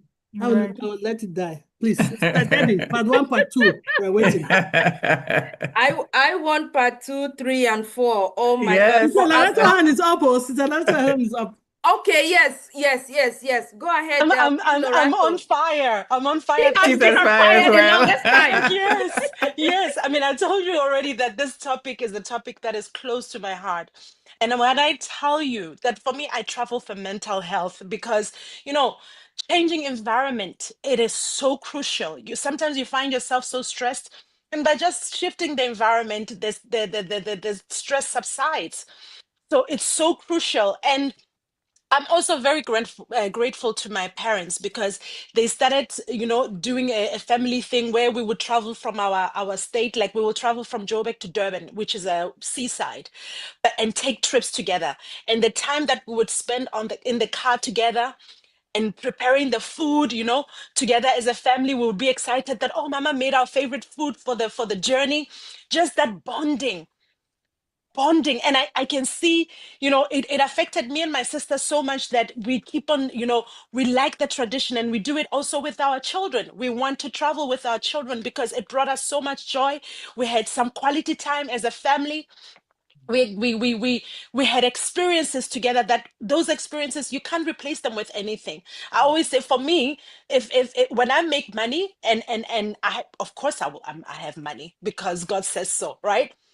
For me, it's to buy experiences. To buy experiences. When I go home now, every time when I go to South Africa to see my mom, we buy a separate vacation and we go somewhere. And these are the memories that we're building together. The other time she just texted me, it's like, oh, the way we went the last time was so beautiful. We went to Clarence in South Africa. It's an area close to Lesotho, yeah. And most of the dinosaur, fossils were found in that area. So it was such a beautiful moment to just think that, oh my God, I'm standing where dinosaurs were walking. Most of the dinosaurs in the museum there also, the dinosaurs were found in that area. So just those, just thinking that, oh my God, I'm in that area, and this is where things that we see on TV, most of these bones were actually found here. And I'm standing in this place. I'm working on history. The same thing that happened to me when I went to Egypt. Just imagining that, wow, I'm in Luxor, I'm in a temple where all these kings lived, and I'm just working on history here. Or just going inside the pyramid in Giza, and you're thinking, wow, this is where kings were buried. I'm just walking inside history that you see explained to you. You go to certain places that some of us see on TV, and then you finally get to experience the place, you experience the history. It transforms your mindset and also your mind, and it shows you what possibilities also. Because walking in other people's culture too and experiencing the culture broadens your mind, and it expands your consciousness. There's certain things that I learned in other cultures that I value so much, and I included it in my life. And you're like, wow, these people, how they live, there are beautiful things in their culture that I love, right? Things like siesta. When you come to most of Europe, they have siesta, periods of rest. They don't just work the whole day. They have periods of rest. They value rest. You realize, wow, people don't live under pressure. This whole lie that you have to be under pressure, make better profit, la la la. There are people who just stop and during the day and they're having siesta. And it's important to rest, right? You learn different cultures and it expands your consciousness. It's when I travel to Germany where you find people who have money, how they live, and you get to interact with these people and you see their lives. You're like, wow. So it also opens up. Traveling and interacting with people that are not in your circle, in your culture, expands your consciousness, and it also gives you an idea of what is possible.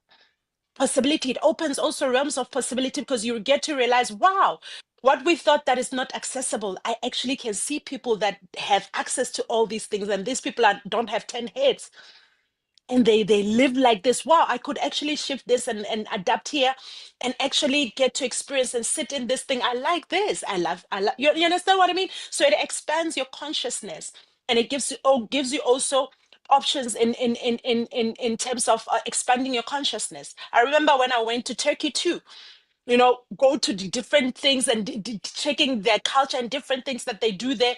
I especially loved how they eat, including a plain yogurt and everything that they do just to control their belly. Certain things you pick up from certain cultures are so beneficial. I was like, wow, tzatziki, you can take plain yogurt and it actually helps your digestion and introduces the right bacteria, just how they eat and the sequence of how they eat. And I adapted it to also in my life. And I realized, wow, these are things that I would have not learned otherwise. You would see it, but you wouldn't know the significance unless you go there and see the culture and immerse yourself in that culture, all right? So it's just, traveling is so important, guys. I tell people, I'm like, it's not even about the money. It doesn't even have to be expensive. It doesn't even have to be expensive. When I was in America, not this time, but when my kids were small, I said, we are not going to fly from what is this? New Jersey to Atlanta, we're going to drive. We're going to drive, we're going to stop along the way, you know, just that time in the car and just experiencing each other, having conversations and everything. I'm like, these are important things. We went also to the DC area, Washington, DC. We went to different areas. We went to the White House. They got to see the White House with their eyes. It's like, oh, this is what we see on TV. I'm like, yes, these places are accessible. Yes. It's not something that you just have to settle for seeing it on TV. You can actually come here and see it. And see it and it's a different experience when you actually see it in the flesh. Yes. Totally different experience, right? On TV it's so big. When you go and see it physically, you're like, oh, it's interesting. You know, it's a different experience. And it's worth doing, you know. It doesn't have to be expensive. My sister, Dr. Patience, you said that, you know, travel, for me, even if it's traveling from one state to the other or just traveling around in my area here, it's very important. I was surprised that there are people who live in New Jersey, they've never been to New York. How crazy is that? So many. Can you imagine? I'm like, So you many. live in Jersey. New York is one of the most famous cities in the world. You've not seen it? How? If you're not big in New York and you live in Jersey, you just have to take the train and just cross over and you're there. And you have not been there. But also when you talk to the people, their mindset, you see, they're so limited. The way they think, it's so limited. You see it in how they speak, how they think, how they move. Everything for them is just closed off like this, right? So traveling expands your consciousness as much as it gives you benefits with your body. It also expands your consciousness and it introduces another realms of possibilities for you when you see other people's culture or different things that they do or get introduced to different parts of the world. I mean, my first swimming with dolphin was in Jamaica. I was like, oh my God, this is so amazing. It was the most amazing time of my life, right? Yes, it was. It was just the most mind-blowing experience ever. I'll never forget that. Right? Going to play to the Bob Marley Museum and doing all these things. These are the things that you see in TV, but when you go in there and walk in that culture as a person and in the flesh and go there, it just expands your consciousness. And it's amazing. So whatever you do, you owe it to yourself to travel, shift the environment. Even if it's the next state you live in New York and you go to another state, you go, just do it. Do it. Find a way to shift environment. You will see that sometimes you even think better. As soon as you shift your environment, you find yourself, especially us, because women, you're in your house, you're doing staycations, sis. You'll be doing a million things. You won't even have time to breathe and to think and have time for yourself and let your, things flow, have new ideas, because we always find things to do in our environment. There'll be endless things that you have to do. You won't have that quiet time to be in your thoughts or to just relax. Just relax, right? So we owe it to ourselves. For me, it's that's it. I'm like, if there's anything, you see the flags around here, behind me here, whatever, where you see the flag, I want to go to all those places. And I know it's possible. All of them. Thank you, guys. Thank you, Sister Debbie. This is a representation right here behind me. I have to be in all those places. Why not? Why not? Sorry, guys. Sister Pat, I see your hand again. I'm going to shut up after this. I just want to say that even our Almighty took a day to rest. Took a day to rest. And sometimes, as people are talking, I'm just reflecting. The seventh day He took a day to rest. Sister, you were talking about rush. I moved to Europe, England precisely. It's not that we don't work there. I came to the US. It looked like they're the only people that work. Everything is an emergency. Everything is an emergency. Everything. And I have to tell them, not everything is an emergency. But I haven't said that. I did other road trips with my kids. We went to museums, went to aquariums, went to zoo. Most of the time, I would try not to go because I say, people just go with your father. Because I was thinking it was stupid and waste of time and money. But thank you, guys. Thank you for this presentation. There are little places, as I said, just drive within your state. Thank you, Queen Debbie.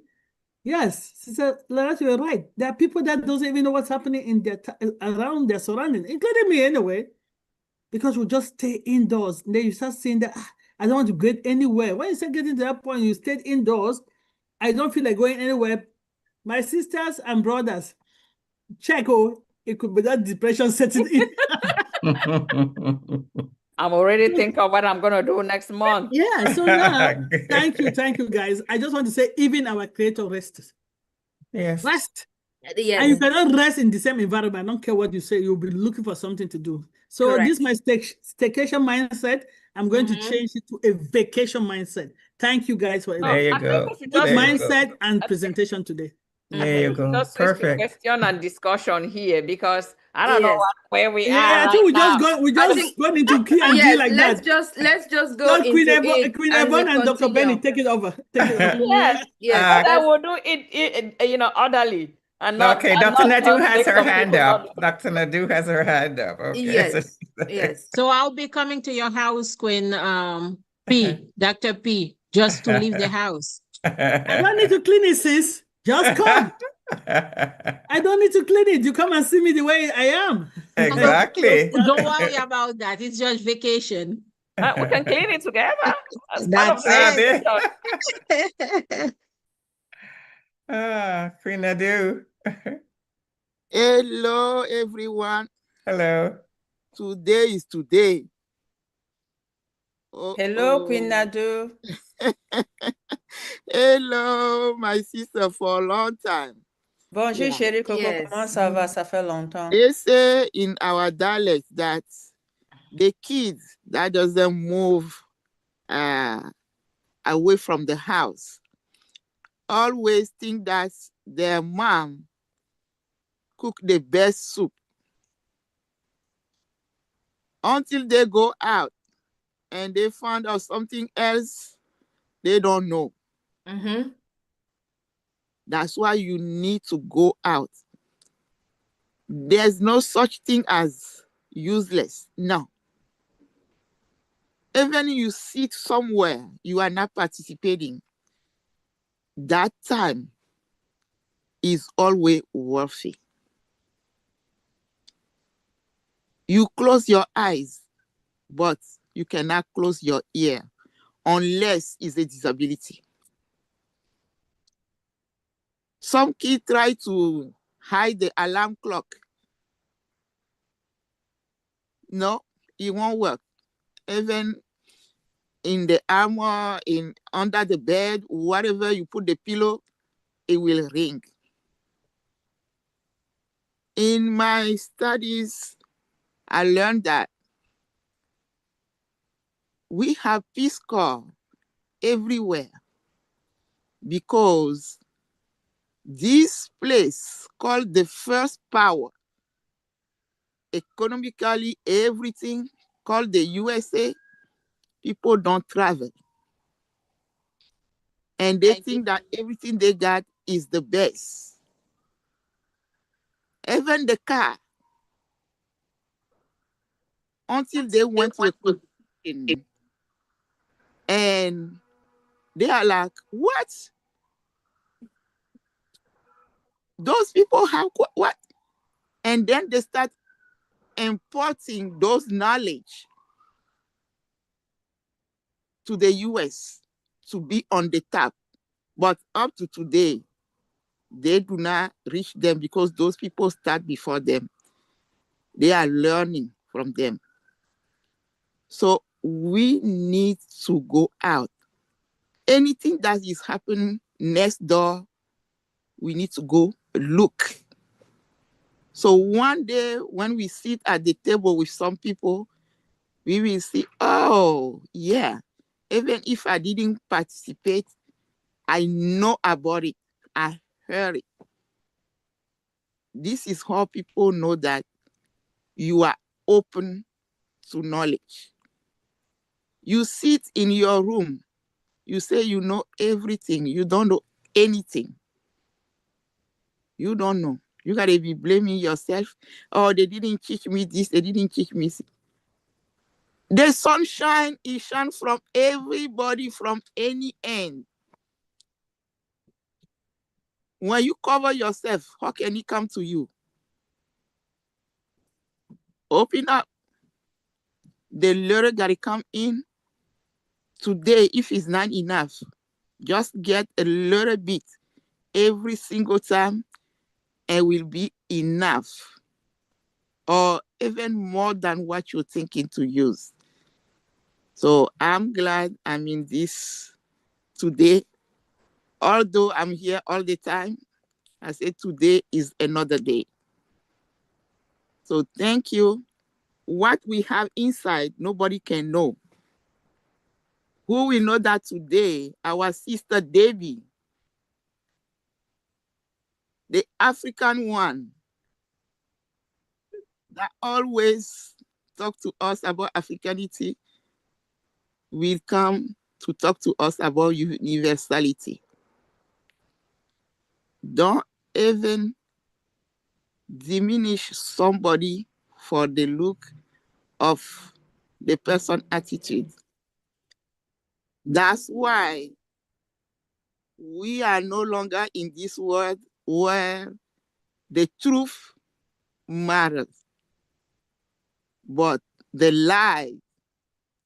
And if you can support your lies, people will applaud you, follow you, make you rich, make you as someone they can even compare to God. But you know inside, deep inside you, that you are nobody, you are nothing. So let's open up, learn as much as we can. Thank you. Thank you, Queen Nadu. Thank you. Queen Kanla, you have your hand up. Yes. And she's smiling too. I guess I'm still taking in what Queen Nadu just said, but yes. Oh my gosh. Where do I begin? I am overwhelmed with so much that I would like to say, but I think I will try to summarize as much as I can. I mean, Queen Sister Debbie, I don't even know what to say, but this is so profound. Everything you have said, it is so profound. If only we were listening, and if only we take time to reflect and act on it. Why do I say so? Everything you have said, and even for the slides that you promise you're still going to come back, I can already imagine what those slides are going to be or what you're going to tell us, which means it's going to be an in-depth exposure, awareness, education of more and more of the benefits that traveling brings to you as an individual, as a family, and as a community. You talked about as an opportunity when you do bonding, and Sister Patience too also talked about it. How does it happen? Or let us just think for a second. How do you think that may happen when you travel? Think about our conversation when I did presentations on diversity and inclusions. Traveling is the best. That is my opinion anyway, is the best thing that can happen to you to educate you on diversity inclusion. It is the best that can happen to you to build your identity. It is the best that can happen to you to build those bonds, those relationships within yourself, your family, and your community. I mean, we have the popular saying, man is not an island. We are a social being and we live in a community.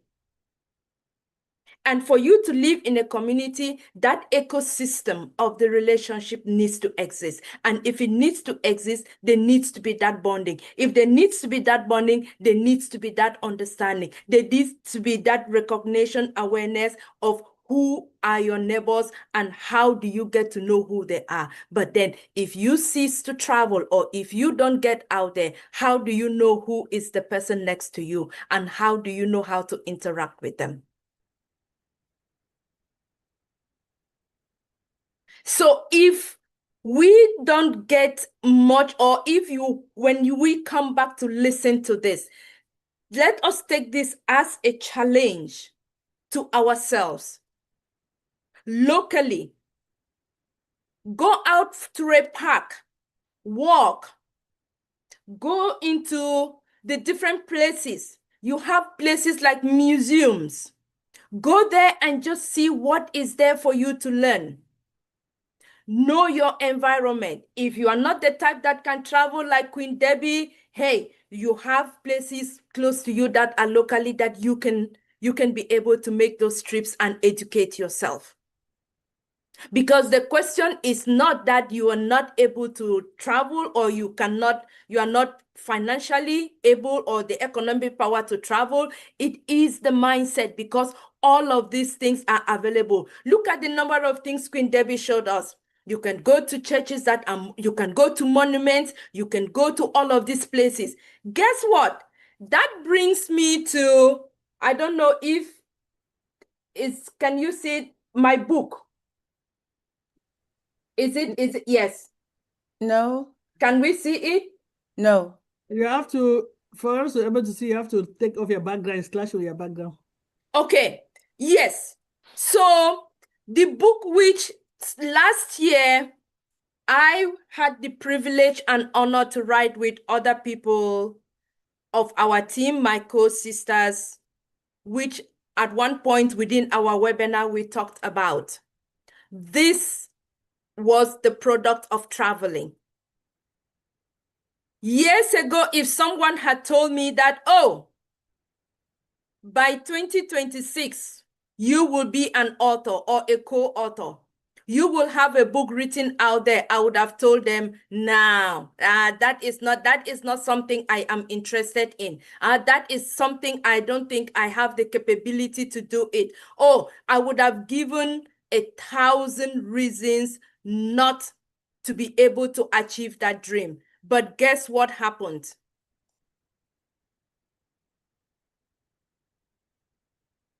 Thanks to travel. All right, can we see now, just for the purpose of what I'm trying to, the point. Very clearly we can see it. Yes, absolutely. Seasons of sisterhood. Correct. Yes, the magic of our journey to Cameroon. And look at how many of us are there that are co-authors. Yes, yep. 1, 2, 3, 4, 5 of you. 5. Including yourself, yes. Exactly. Excluding yourself, yeah. That is what traveling does to you.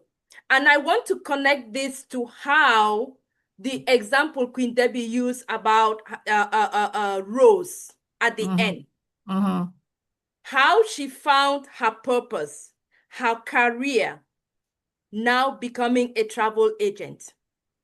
Traveling will lead you, expose you to so much in life that you did not even think you have. We have not even touched the surface of the talent that God has blessed us with. And when you go out there, you expose yourself, you allow God to use you. Because if one thing I love about traveling is the discernment you get when you travel, that moment of silence, that moment of reflection, that moment when you get to see other people outside of yourself, it brings clarity to you.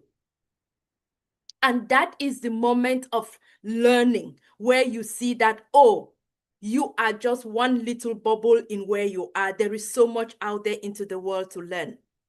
And then when you come back, then you sit and you say, okay, what was this all about? How does God want me to use this new knowledge? How can I use it to impact other people around me?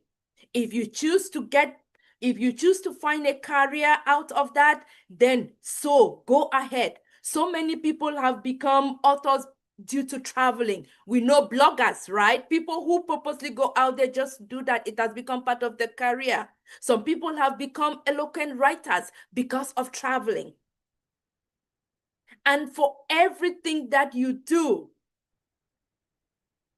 this is a way of life that everyone would really, really try to look at, incorporate as part of your life, because it's a beautiful thing. It's a lovely thing. And you would not know what awaits you out there if you don't get outside of your comfort zone.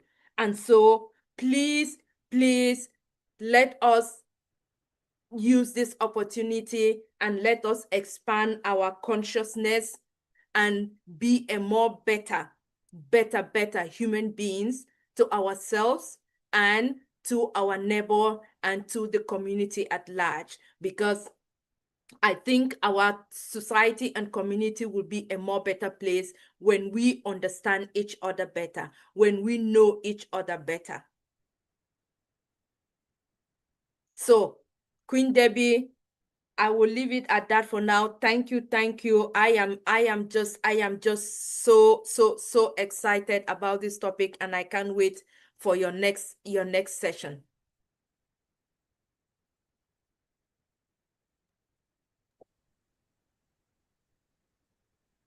Thank you so much, Queen Kanla. We appreciate you.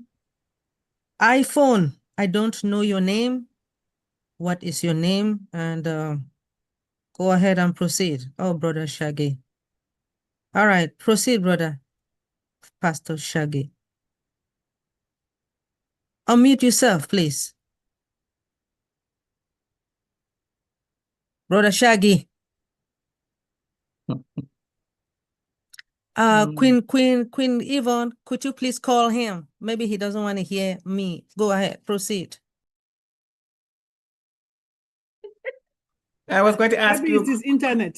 Queen Benny. Probably a delay. We haven't heard anything from you today, so please go right ahead. Well, I didn't want to say anything, but because most of the time when I start saying something, some people just cut off, and it pisses me off. No, go ahead, please. We want to hear from you. Go ahead, please. I would love to hear what you have to say about these two great presenters. Come on. No, I'm just excited to see each and everyone.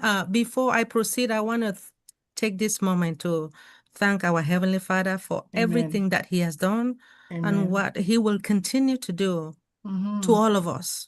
Yes. I always say that the air that we're breathing, a lot of our I shouldn't call that name again, right? The people, they died. A lot of our people died and waiting for dollars, and it never happened. My auntie died waiting for dollars because she should have been staying in her own house expecting dollars to come, but it did not happen. But anyway, we should really thank God at the moment that He wants all of us on this particular webinar to stay alive. Yes. Thank you, Jehovah. Thank you, Jesus. Thank you, Holy Spirit. Amen. I want to thank our mindset. Queen Lerato, thank you so much. You said something about relationship, and Queen Kanla was just laughing about the relationship. I don't care. I mean, well, like Queen Debbie said, when you travel, you may meet somebody and excitement. Well, that's true. I mean, some people are lucky when it comes to that. Yes. But traveling is okay, although I'm afraid to travel. But I can still exercise, go down and exercise. And you said even if you travel, you meet people. That's true. Sometimes I can just exercise on the trail here in Bethesda, and I meet my friends' animals, the deers. You guys don't know. That is not the same. Oh my God. What are you talking about? Well, brother, I'm serious. You I'm mean serious. Oyibo? No, I am serious now. Okay, but can you guys believe that the deers they discriminate? I'm talking about food. When I give them wheat bread, they don't like wheat bread, but they like my white bread. So, anyways, sorry. I am so sorry. Anyway, you talk about that relationship, which is it is good. It can be also romantic when you guys travel, a man and a woman, whatever it is. And it's okay. It is okay. Traveling is really essential for people, for personal growth. That is true. For cultural understanding as well, right? And overall, the well-being. Sometimes when you are at work, you have headache with your bosses or your co-workers. So some people will take off just to relieve all this problem that is occurring at work. And when they travel, to them, it makes them happy. When they get back, they say, damn, they're back again. But it pushes some people out of their comfort zone. Yes. Well, as for me, I traveled once anyway, just when my uncle died. But it was nice for me to go to Florida and see some people there. But I'm okay. But I'm happy for those who like to travel. I'm proud of you guys. Like Brother Shaggy, he likes to travel with his beautiful wife. Hey, I'm so happy for you. So I'm sorry, Dr. Benny, but we don't seem to have sold you on the idea of how enlarging that traveling can be. You're not sold yet. Is that what you're saying? I don't think so. No, I agreed. Our first lady is not yet sold. So She's not sold on the idea. How are we going to Those make school our fees have trip to be paid Dubai? How are we going to make our trip to Dubai and other places, Dr. Benny? They have to pay the tuition first. Well, to Dubai, well, at first I was excited to go to Dubai. Queen Lerato, she want to say it. That is very true. Sis, We can but still make it. But sis, you said something very important. You said the reason why you're not traveling is fear. That's another cage right there. I know. You have to work on that because fear makes us lose out on so many valuable things that we could otherwise have in our lives. You don't know, there was somebody who was talking about positioning. There are certain things in your life that you don't find in the same environment. You have to shift because your energy in one environment might be in a certain way. You shift the environment, you'll find yourself being in alignment with something that you need in your life. So you cannot stay stagnant in one place. Shifting the environment has so many benefits. So that fear, you have to question it. What is that fear? What is that fear? Right? Define it for yourself and find out for yourself why you are afraid. Because I know all of us here, we're like, oh, sis, you're not sold. But what is not selling you? It's something that you have to work out to work through and find out for yourself. Because you could find that you're limiting yourself. There are certain things that when you shift environment, you go somewhere, even if it's for 5 days, you will find it there, other than when you're standing in one place. So I want that for you. I want you to look at it and say, what is this fear? Is it even real? Is it even real? Is it something that will keep me in one place? Is it worth it? Right? And not just surrender to it and accept it as part of who you are. Fear is not a part of our identity. You always talk about faith. Faith and fear cannot exist in one place. So you have to really now confront it and ask it if it's really worth that limitation that you're travel to putting the United there. States. She did. From She Cameroon did. to But America. she has to open. To make She the has to almighty open. dollar. She has to spread her wings even more. But that fear thing that you said, that's what brought me back because it's serious, sis. I want you to confront it and check it and really speak to it and find out if it's worth keeping you at one place. I love you. You don't have to answer me now. You don't have to answer me now. You don't have to answer now. Sit in it. You don't have to answer now. Sit in it and work through it, and then we will talk later. Don't answer now. I love you. Okay. Thank you. I love you, Brother Shaggy. Please, Doctor no, before I give it. Dr. B is working on this gradually. We met Now, hold on. somewhere. Yes. We met somewhere in Indiana, and I was shocked to see you. So I know you're working on it gradually. Oh. But take what our sisters have shared and sit on it. Queen Dr. Pad, going to that Indiana, it took us 9 hours, right? It was the most difficult thing on earth. I don't want to do that. Papa God. Anyway, first of all, Queen Brother Devi. Shaggy, please share. Thank you. Hold on now, before Queen Brother Shaggy. I just want to thank Queen Devi now. Queen Debbie, I love you. Thank you so much for your presentation. It's magnificent. I love you. Hey, Papa God. I Anyway, love you too, sis. King Brother Shaggy, please proceed. I'm sorry. Yes, ma'am. First, I want to thank everyone who's been participating and contributing. Sister Lerato, as usual, thank you for the encouragement and the focus not to be discouraged, to just go on. Thanks about the second or third time you mentioned that, and, like I said, when you do it once, 2, 3, 4, 5, not matter of it, you say, you know what? You can't be doing the same thing and expect a different result. That's madness. You got to now sit back and say, let's do some diversification. But okay, not to be discouraged. Regarding travels, I appreciate everyone who has spoken, including, Dr. Benny. And I know if she's afraid of travel, she won't be where she is right now. You came to the United States. That's a long distance from home. But travel is good. And all the facts that has been elucidated by Sister Debbie, it's awesome. But you have to ask yourself what it entails, really. I think the biggest part about travel is time and resources. Because most of us, we just don't think going to the mall or going to the nearest attraction near our home qualifies for travel. We want to go somewhere exotic, but then it's money. How many of us work 2 jobs or work extra hours to make money? Because we have bills that are piled up, not just here, but overseas where we can't even get a tax break on. And we're as committed to those bills as we are here. Most of the women, they're raising children. And they have more commitment to raising children than the men. So they travel less. So it's catch-22 because of all these responsibilities.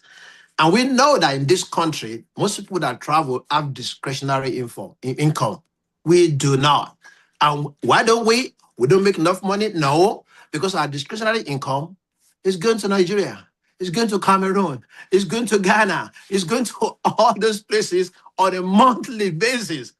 So the money they follow for their vacations to Europe, to everywhere, we already said, like I said before, in 1 year, 24 billion came from the West to Nigeria.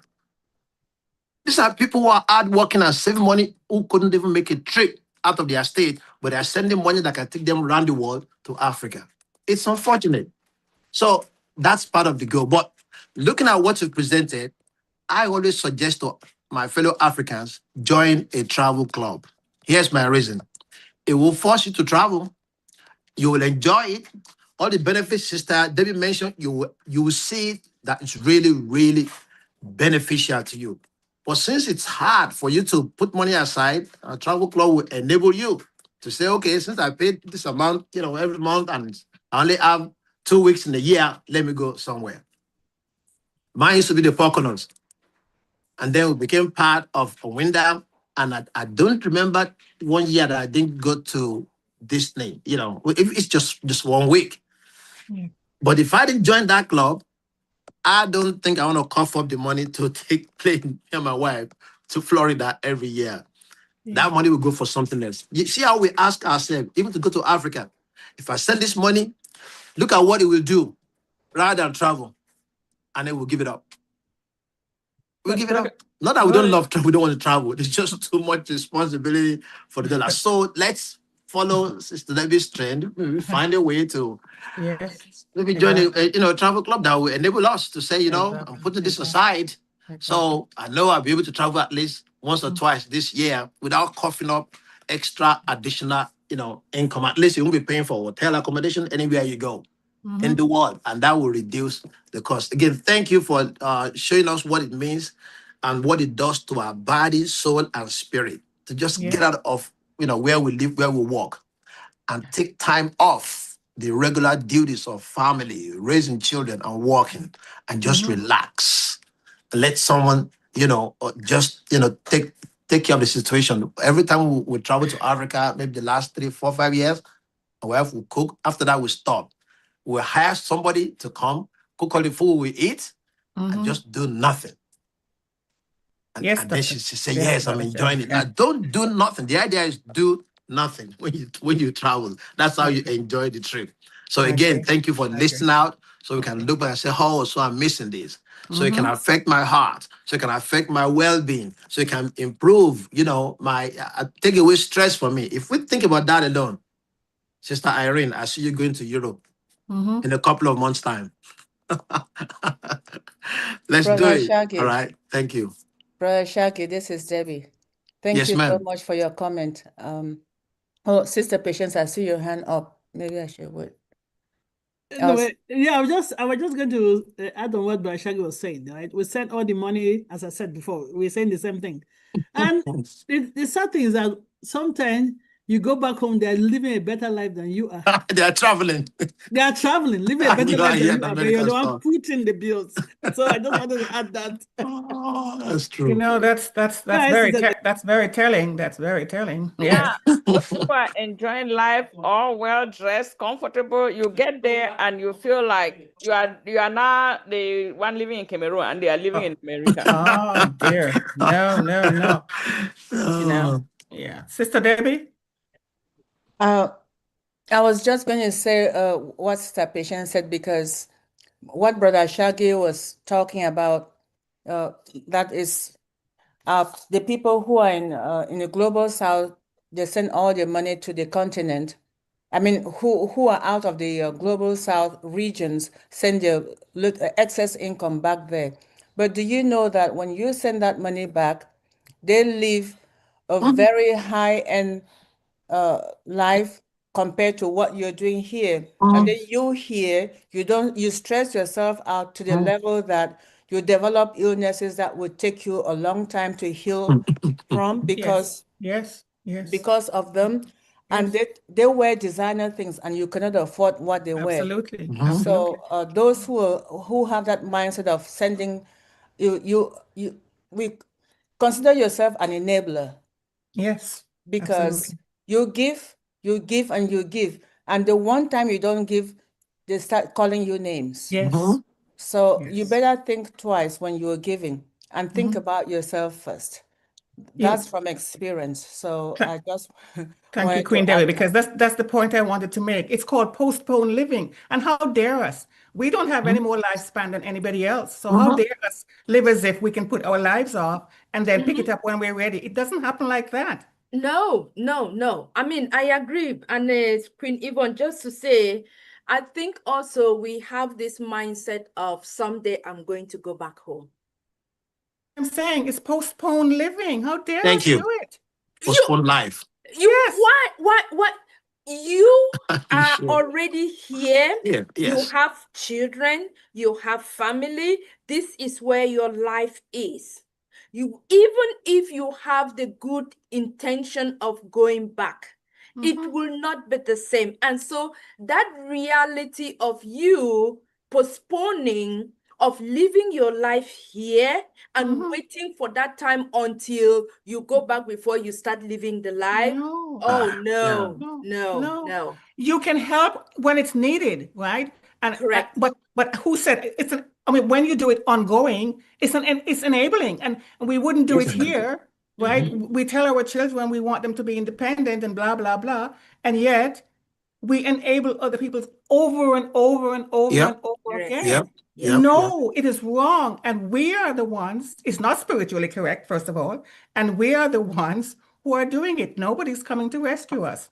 So please do what Queen Debbie is saying. Just that pictograph that she showed should really wake us up to the fact of the health benefits, not just the cultural and the fun, But look at all those things that they're statistics.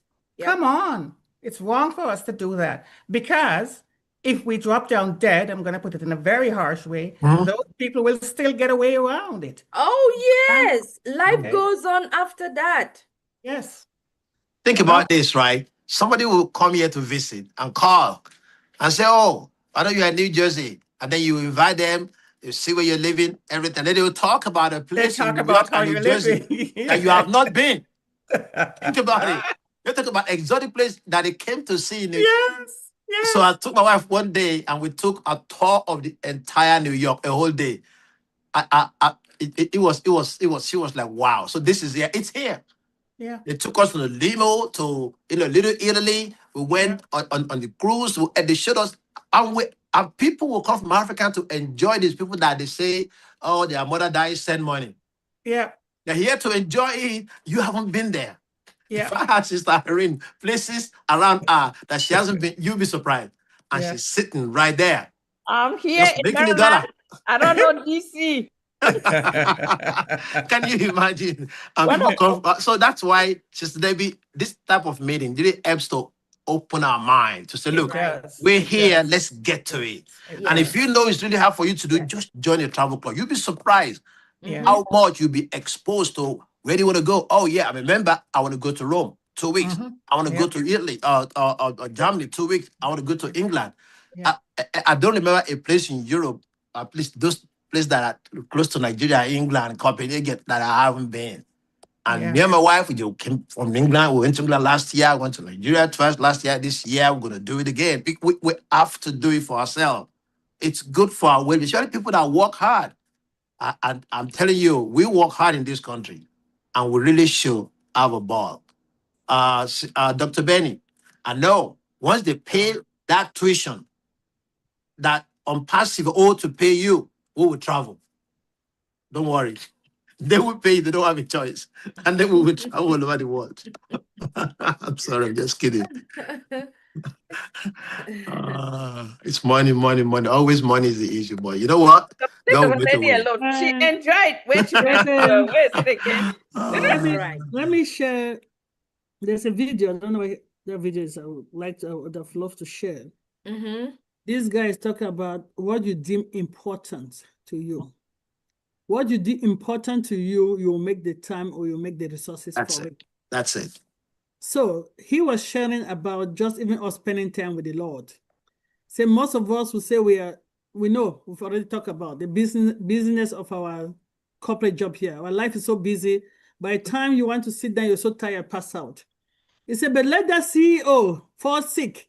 He will find that time now to pray, to go to the doctors. But before that, when everything was okay, he did not look at that as important. Yeah.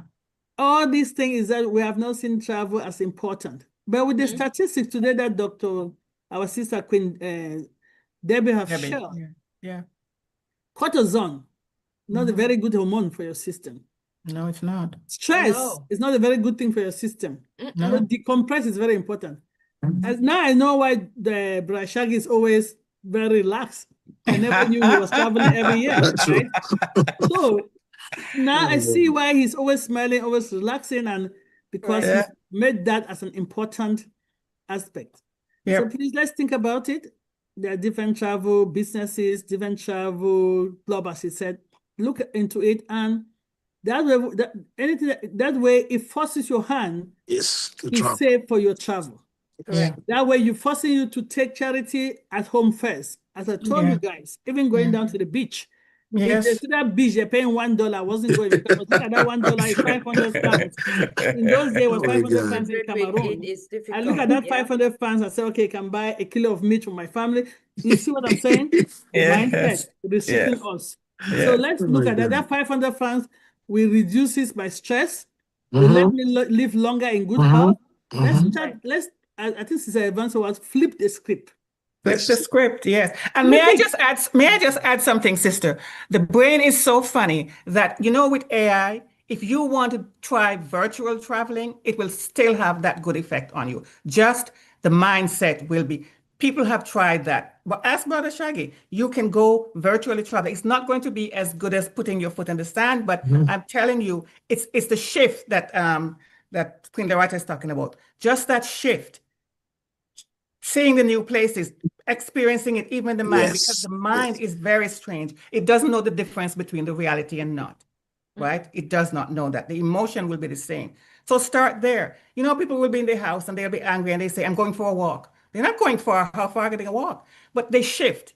It's a shift that causes the cortisol and the stress and everything to be abated, right? The only thing I don't think people should do is jump in the car and drive when you're angry. But going for a walk, if you can, that changes everything too. So we have all those things available to us, but we love to postpone our living, presumptuously waiting for the right time. The right time does not come unless you take it. It doesn't.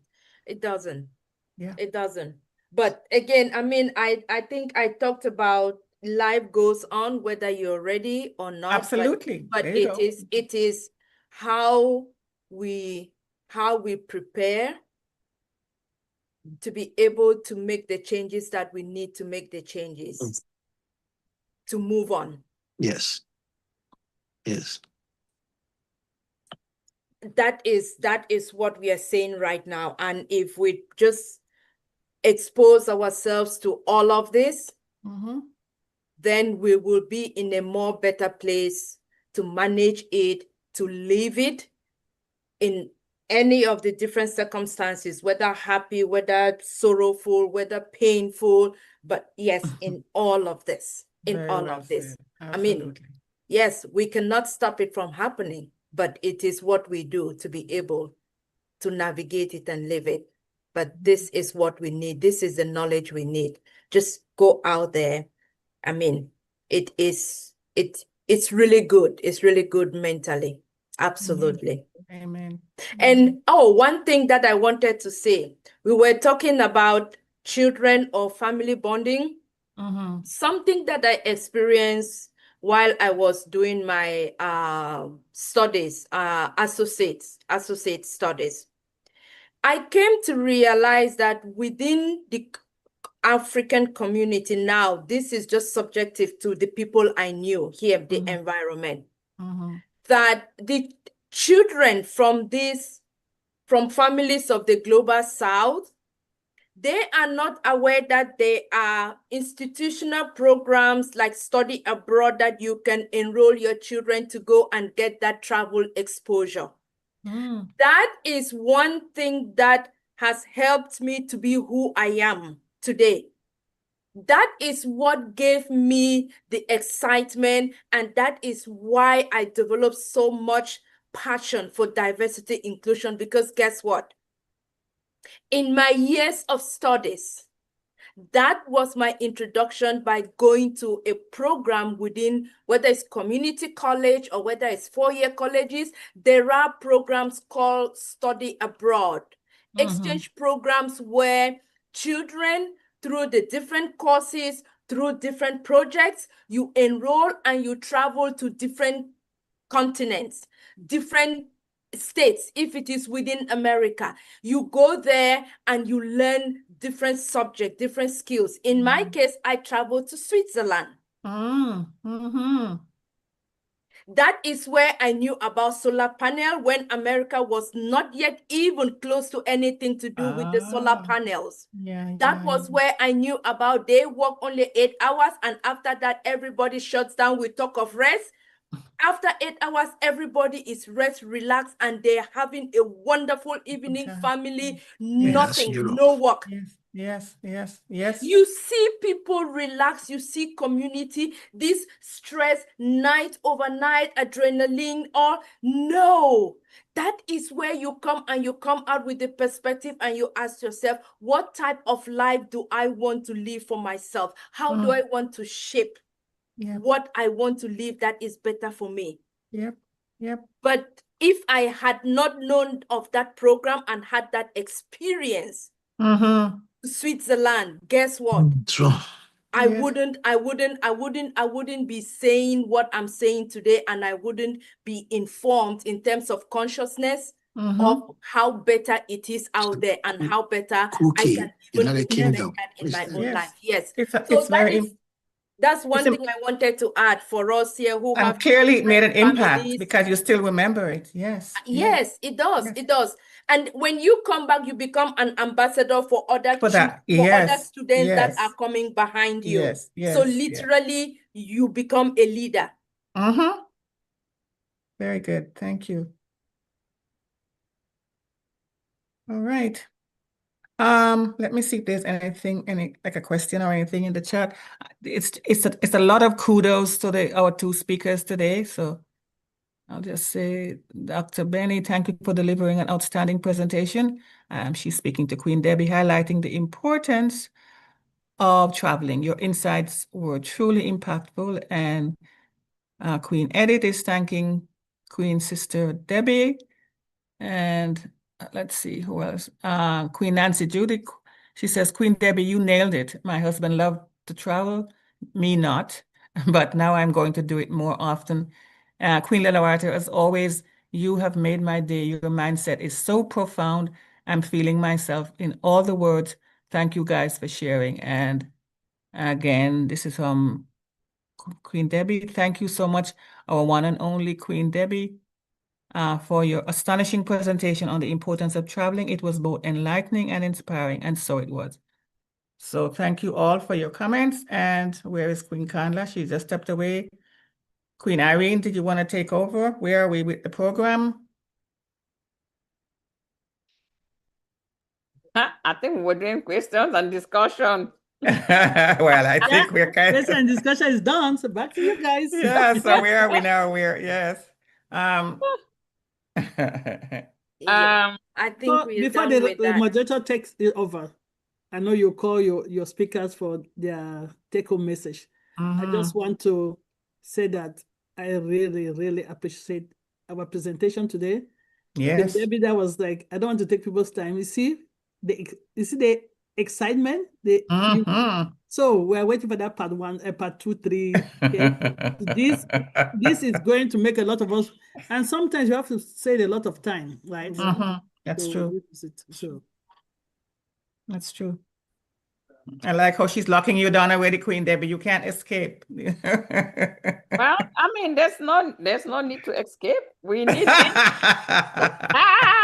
Did you see how everybody was happy? Yes. Did you see the smiles? Yes. Look. That's right. Queen Lerato was on fire. She was Yep. something, and I didn't call her yet. Look. Yeah. So wow. See, even King Shaggy has been here the whole time, just smiling. I think the most traveled people in this group is Debbie and Lerato. Yes. And so they have to teach us, the technique so we too can go around the world. At one time, I was chasing Debbie all over the place. One time in Tanganyika, another time you're here. I want to travel. I want to travel like that. So maybe you give us some clue when you come back. Look, I don't want to be depressed. No, you won't feel like I'm getting closer to it. You will not be. I need to get out of it. So maybe in next one I would take one person in my I'm entitled to 2 luggages. One person can be my other luggage. Next trip. That's good.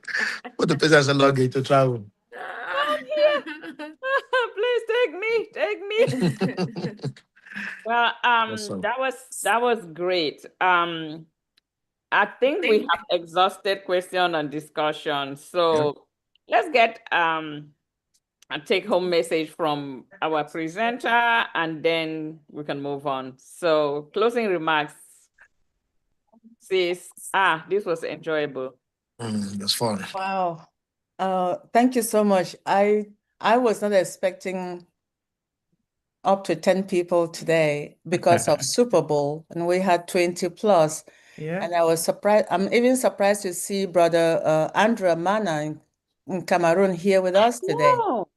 We haven't seen him in a very long time, and a lot of other faces. I want to appreciate everyone that we've heard their voices today. Brother Shaggy crowned it as the only king who spoke today. It's been mostly the women. Thank you, Mama Edith, for that beautiful voice. And Sister Lerato, thank you. I know you're taking care of the boys.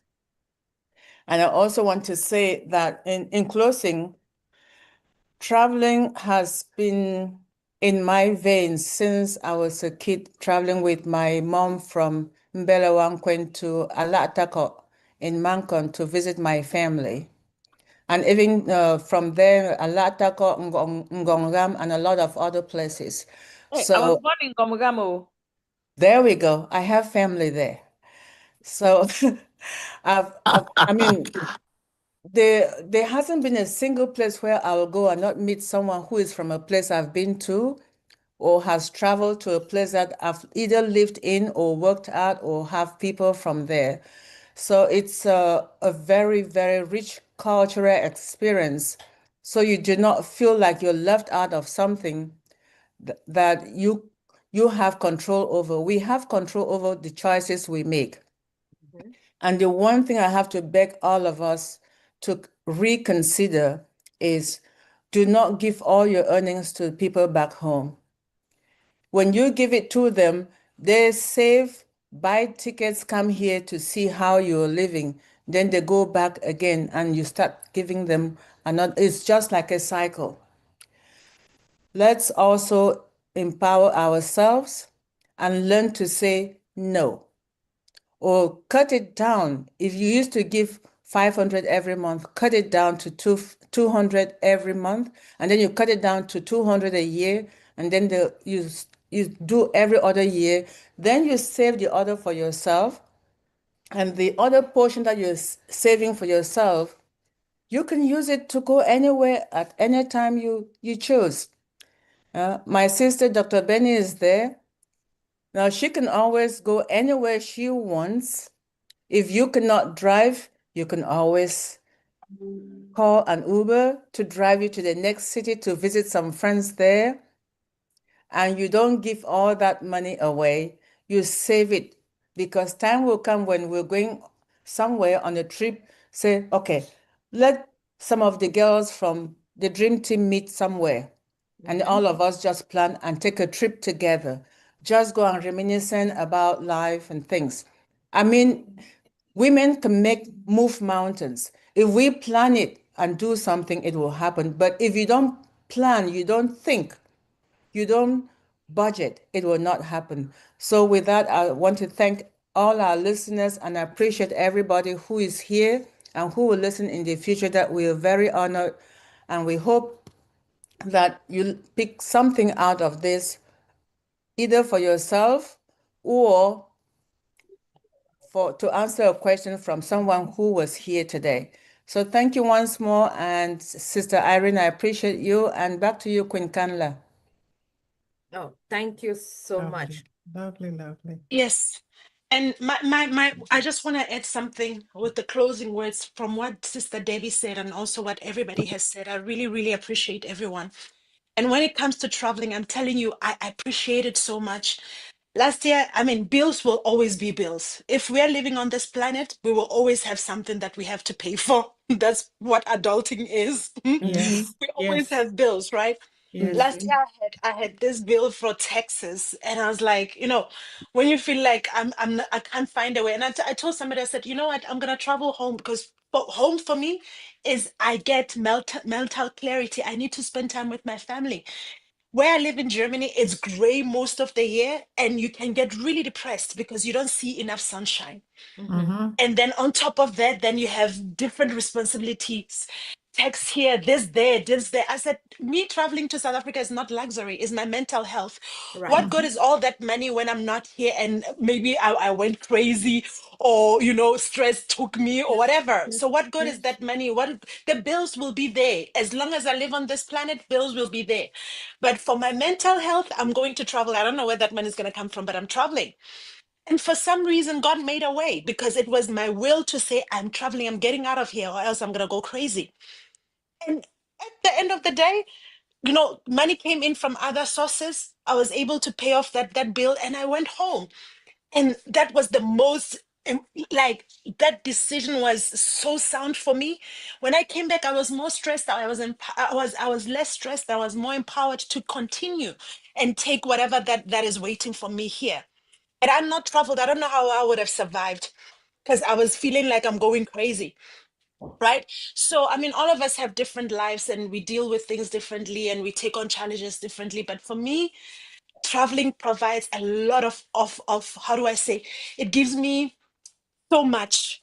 It gives me so much. It's not only a luxury, but a necessity, especially when you live in these countries where there's so much high pressure and the environment is not as, sometimes it's not favorable. The sunshine here is so limited. And we know that we're people of the sun. We need sun. Yes. So it is crucial for me. I tell people, I'm like, no matter how expensive it is, because it's the whole family that goes home to my family back home. But I'm like, for me, it's not even about the money. It's about me being able to come back here and continue with my life. Because living here is like living in a pressure cooker. So it's not a luxury for me. It's a necessity. Well Get said. back home and to spend time with my family. Well So said. yeah, so for everyone, we have different reasons for traveling. We have different, but yeah, let's consider it and let's try, like what you said also, Sister Yvonne, that this delayed, we delayed living, Yep. no? And Yes. it's not worth it, guys. Time is not guaranteed to anybody. Exactly. We need time. Yeah, it's not. It's not. So let's enjoy our life and stop being on a survival mode. Life Amen. will happen. Amen. Let's enjoy Yes. our lives. Take Yes. time to enjoy your life and not survive it. Delay. I love you so much. Yes, we need that. We need that. We need to enjoy our lives. Those moments, even if it's a small moment, a weekend, Yep. it contributes so much. Just leaving on a Yep. Friday, coming back on a Sunday. Yep. But Yep. enjoy those moments and invest in yourself, in your joy. And you Mm-hmm. are worth it. You are Yes. worth it. Absolutely. Life will still be lifing. Things will still be happening around you. Even when we're dead, life still continues. That's Yes, right. it But when does. you're alive, enjoy your life. Yes. Love you Yes. so much, Absolutely. guys. Thank you so much for Thank this you. time. Thank you. Thank you. Thank you Wow. so much. Wow. Queen Lerato, you just crowned it. That is a crown jewel to Yep. close us up. Thank you. Thank you, both speakers. All right. So to close us up, Sister Kanla, can yes. I just say something? Do you know that this is the only place with respect and recognition to other people online who don't live in the United States? This is the only country in the world from where you can go to anywhere and not have to beg for visa. So if we come here and we don't travel, we just change Oh, ourselves. I see what you're saying. Yeah. So to go to when I'm in Nigeria, I want to go to England. I have to press button, do this just to get a 6 weeks visa Correct. all over Correct. Europe. Here, the Correct. first time in Nigeria, I tried to go to Dubai. They look at my passport and they said no. I got a visa, then they crossed it. When I went the next time, right, from United States, the guy said, Yankee, he just opened his arm. He says, go. Yep. And then I said, oh, no visa. He said, no. Yankee, no visa. You don't want to leave? Stay. I was Wow. so shocked. I'm like, really? Wow. Of course, I stayed for 2 hours. But so we have the opportunity now, right, to go anywhere, and we're still stuck, not going. Yeah. Yeah, So that is please, true. like Sister Lerato said, let's travel. All All right. right. Thank you. Well, Sorry for thank taking the you. time. Thank you all. Thank you all. And over to you, Queen Irene. You were saying something. No, I said we have heard. We don't hear. Oh, we will travel. We have heard. Oh, thank you. All Yes. right. All right. Well, thank you everyone for a wonderful webinar today. This is again another example of truly the bonding we share, the love we share, being together. Imagine all of us being here on a Sunday afternoon. We could have been somewhere else, but we choose to be here. Our family on YouTube, I know you are going there. You are also as excited as we have been here on the Zoom. We want to say thank you for spending your Sunday afternoon with us. And we want to say we love you and we value you, and we can't wait to see you again sometime with us next week. But before we say goodbye, we just want to remind ourselves of our webinars that go on within the week. For Monday is we have a Mindset Monday with Dr. Derek and Queen Miriam. On Tuesdays and Thursdays, we have a deep dive, globally changing lives, again with Dr. Derek. And our Queen twin sister, Queen Sister Mundi and Queen Yvonne here. We have them Monday to Friday, but they do have the live session has changed on Tuesdays and Thursdays. That is when you get them live. So if within the week, as your schedules permit, do get yourselves engaged in any of these webinars. And then Thursday morning, we have the Singapore, Malaysia. And then come Sunday, we are back here once again with Deep Dive Sorry. Oh my God. You see, I just went back. I think I need, yes. You I need a need to go vacation. Which is exactly. So, and on Sunday, we are here back again with our dream team. And again, we love you all. We cherish your time and we are honored to be here every Sunday sharing this moment with you. So thank you, family on YouTube. You take care and see you sometime next week, as well as family here on Zoom. Thank you all. Have a wonderful evening. For those of us now continue with the Super Bowl, enjoy and let's celebrate one another. Thank you all and have a wonderful week. I think for the leaders, we jump into our planning meeting. It will be quick, just a refresher reminder if there's anything else we need to add. So thank you all and have a wonderful evening. Thank you. Thank you. Bye-bye, everyone. Thank you, the coordinators. Thank you, everybody watching on YouTube. Next week is Lover Bye, Weekend. everyone. Next weekend is the Lover Weekend. Yes. So please celebrate love. It's Valentine's Day weekend. I do not see. What You see, I Dream Team missed has it. decided Yes. that if there is anything, we've decided that this year we've changed our mindset. Yes. If there's any weekend that there's something that people do with family, we'll try and take it off. So we want to promote that family bonding. Yeah. So next weekend is Lover Weekend. Enjoy your weekend off. And Dream Team will resume on the 22nd with another interesting topic concerning health. Yes. So we love you all for coming. And as Queen Kanla said, let me drop the link. It will be quick. Bye, everyone. Bye. All right. Bye. See you back on Dream Team on the 22nd. Queen Sister Pat, Bye, everyone. Bye. Bye, Dr. Benny. The weekend for the Valentine weekend. Dr. Sunshine. I'm not going to forget because I want to find love. Queen Nancy. I want to promote love, so I cannot forget. King Harold. Exactly. No, we all right. Bye, everyone. Queen Dr. Nadu, you're in love. Love you.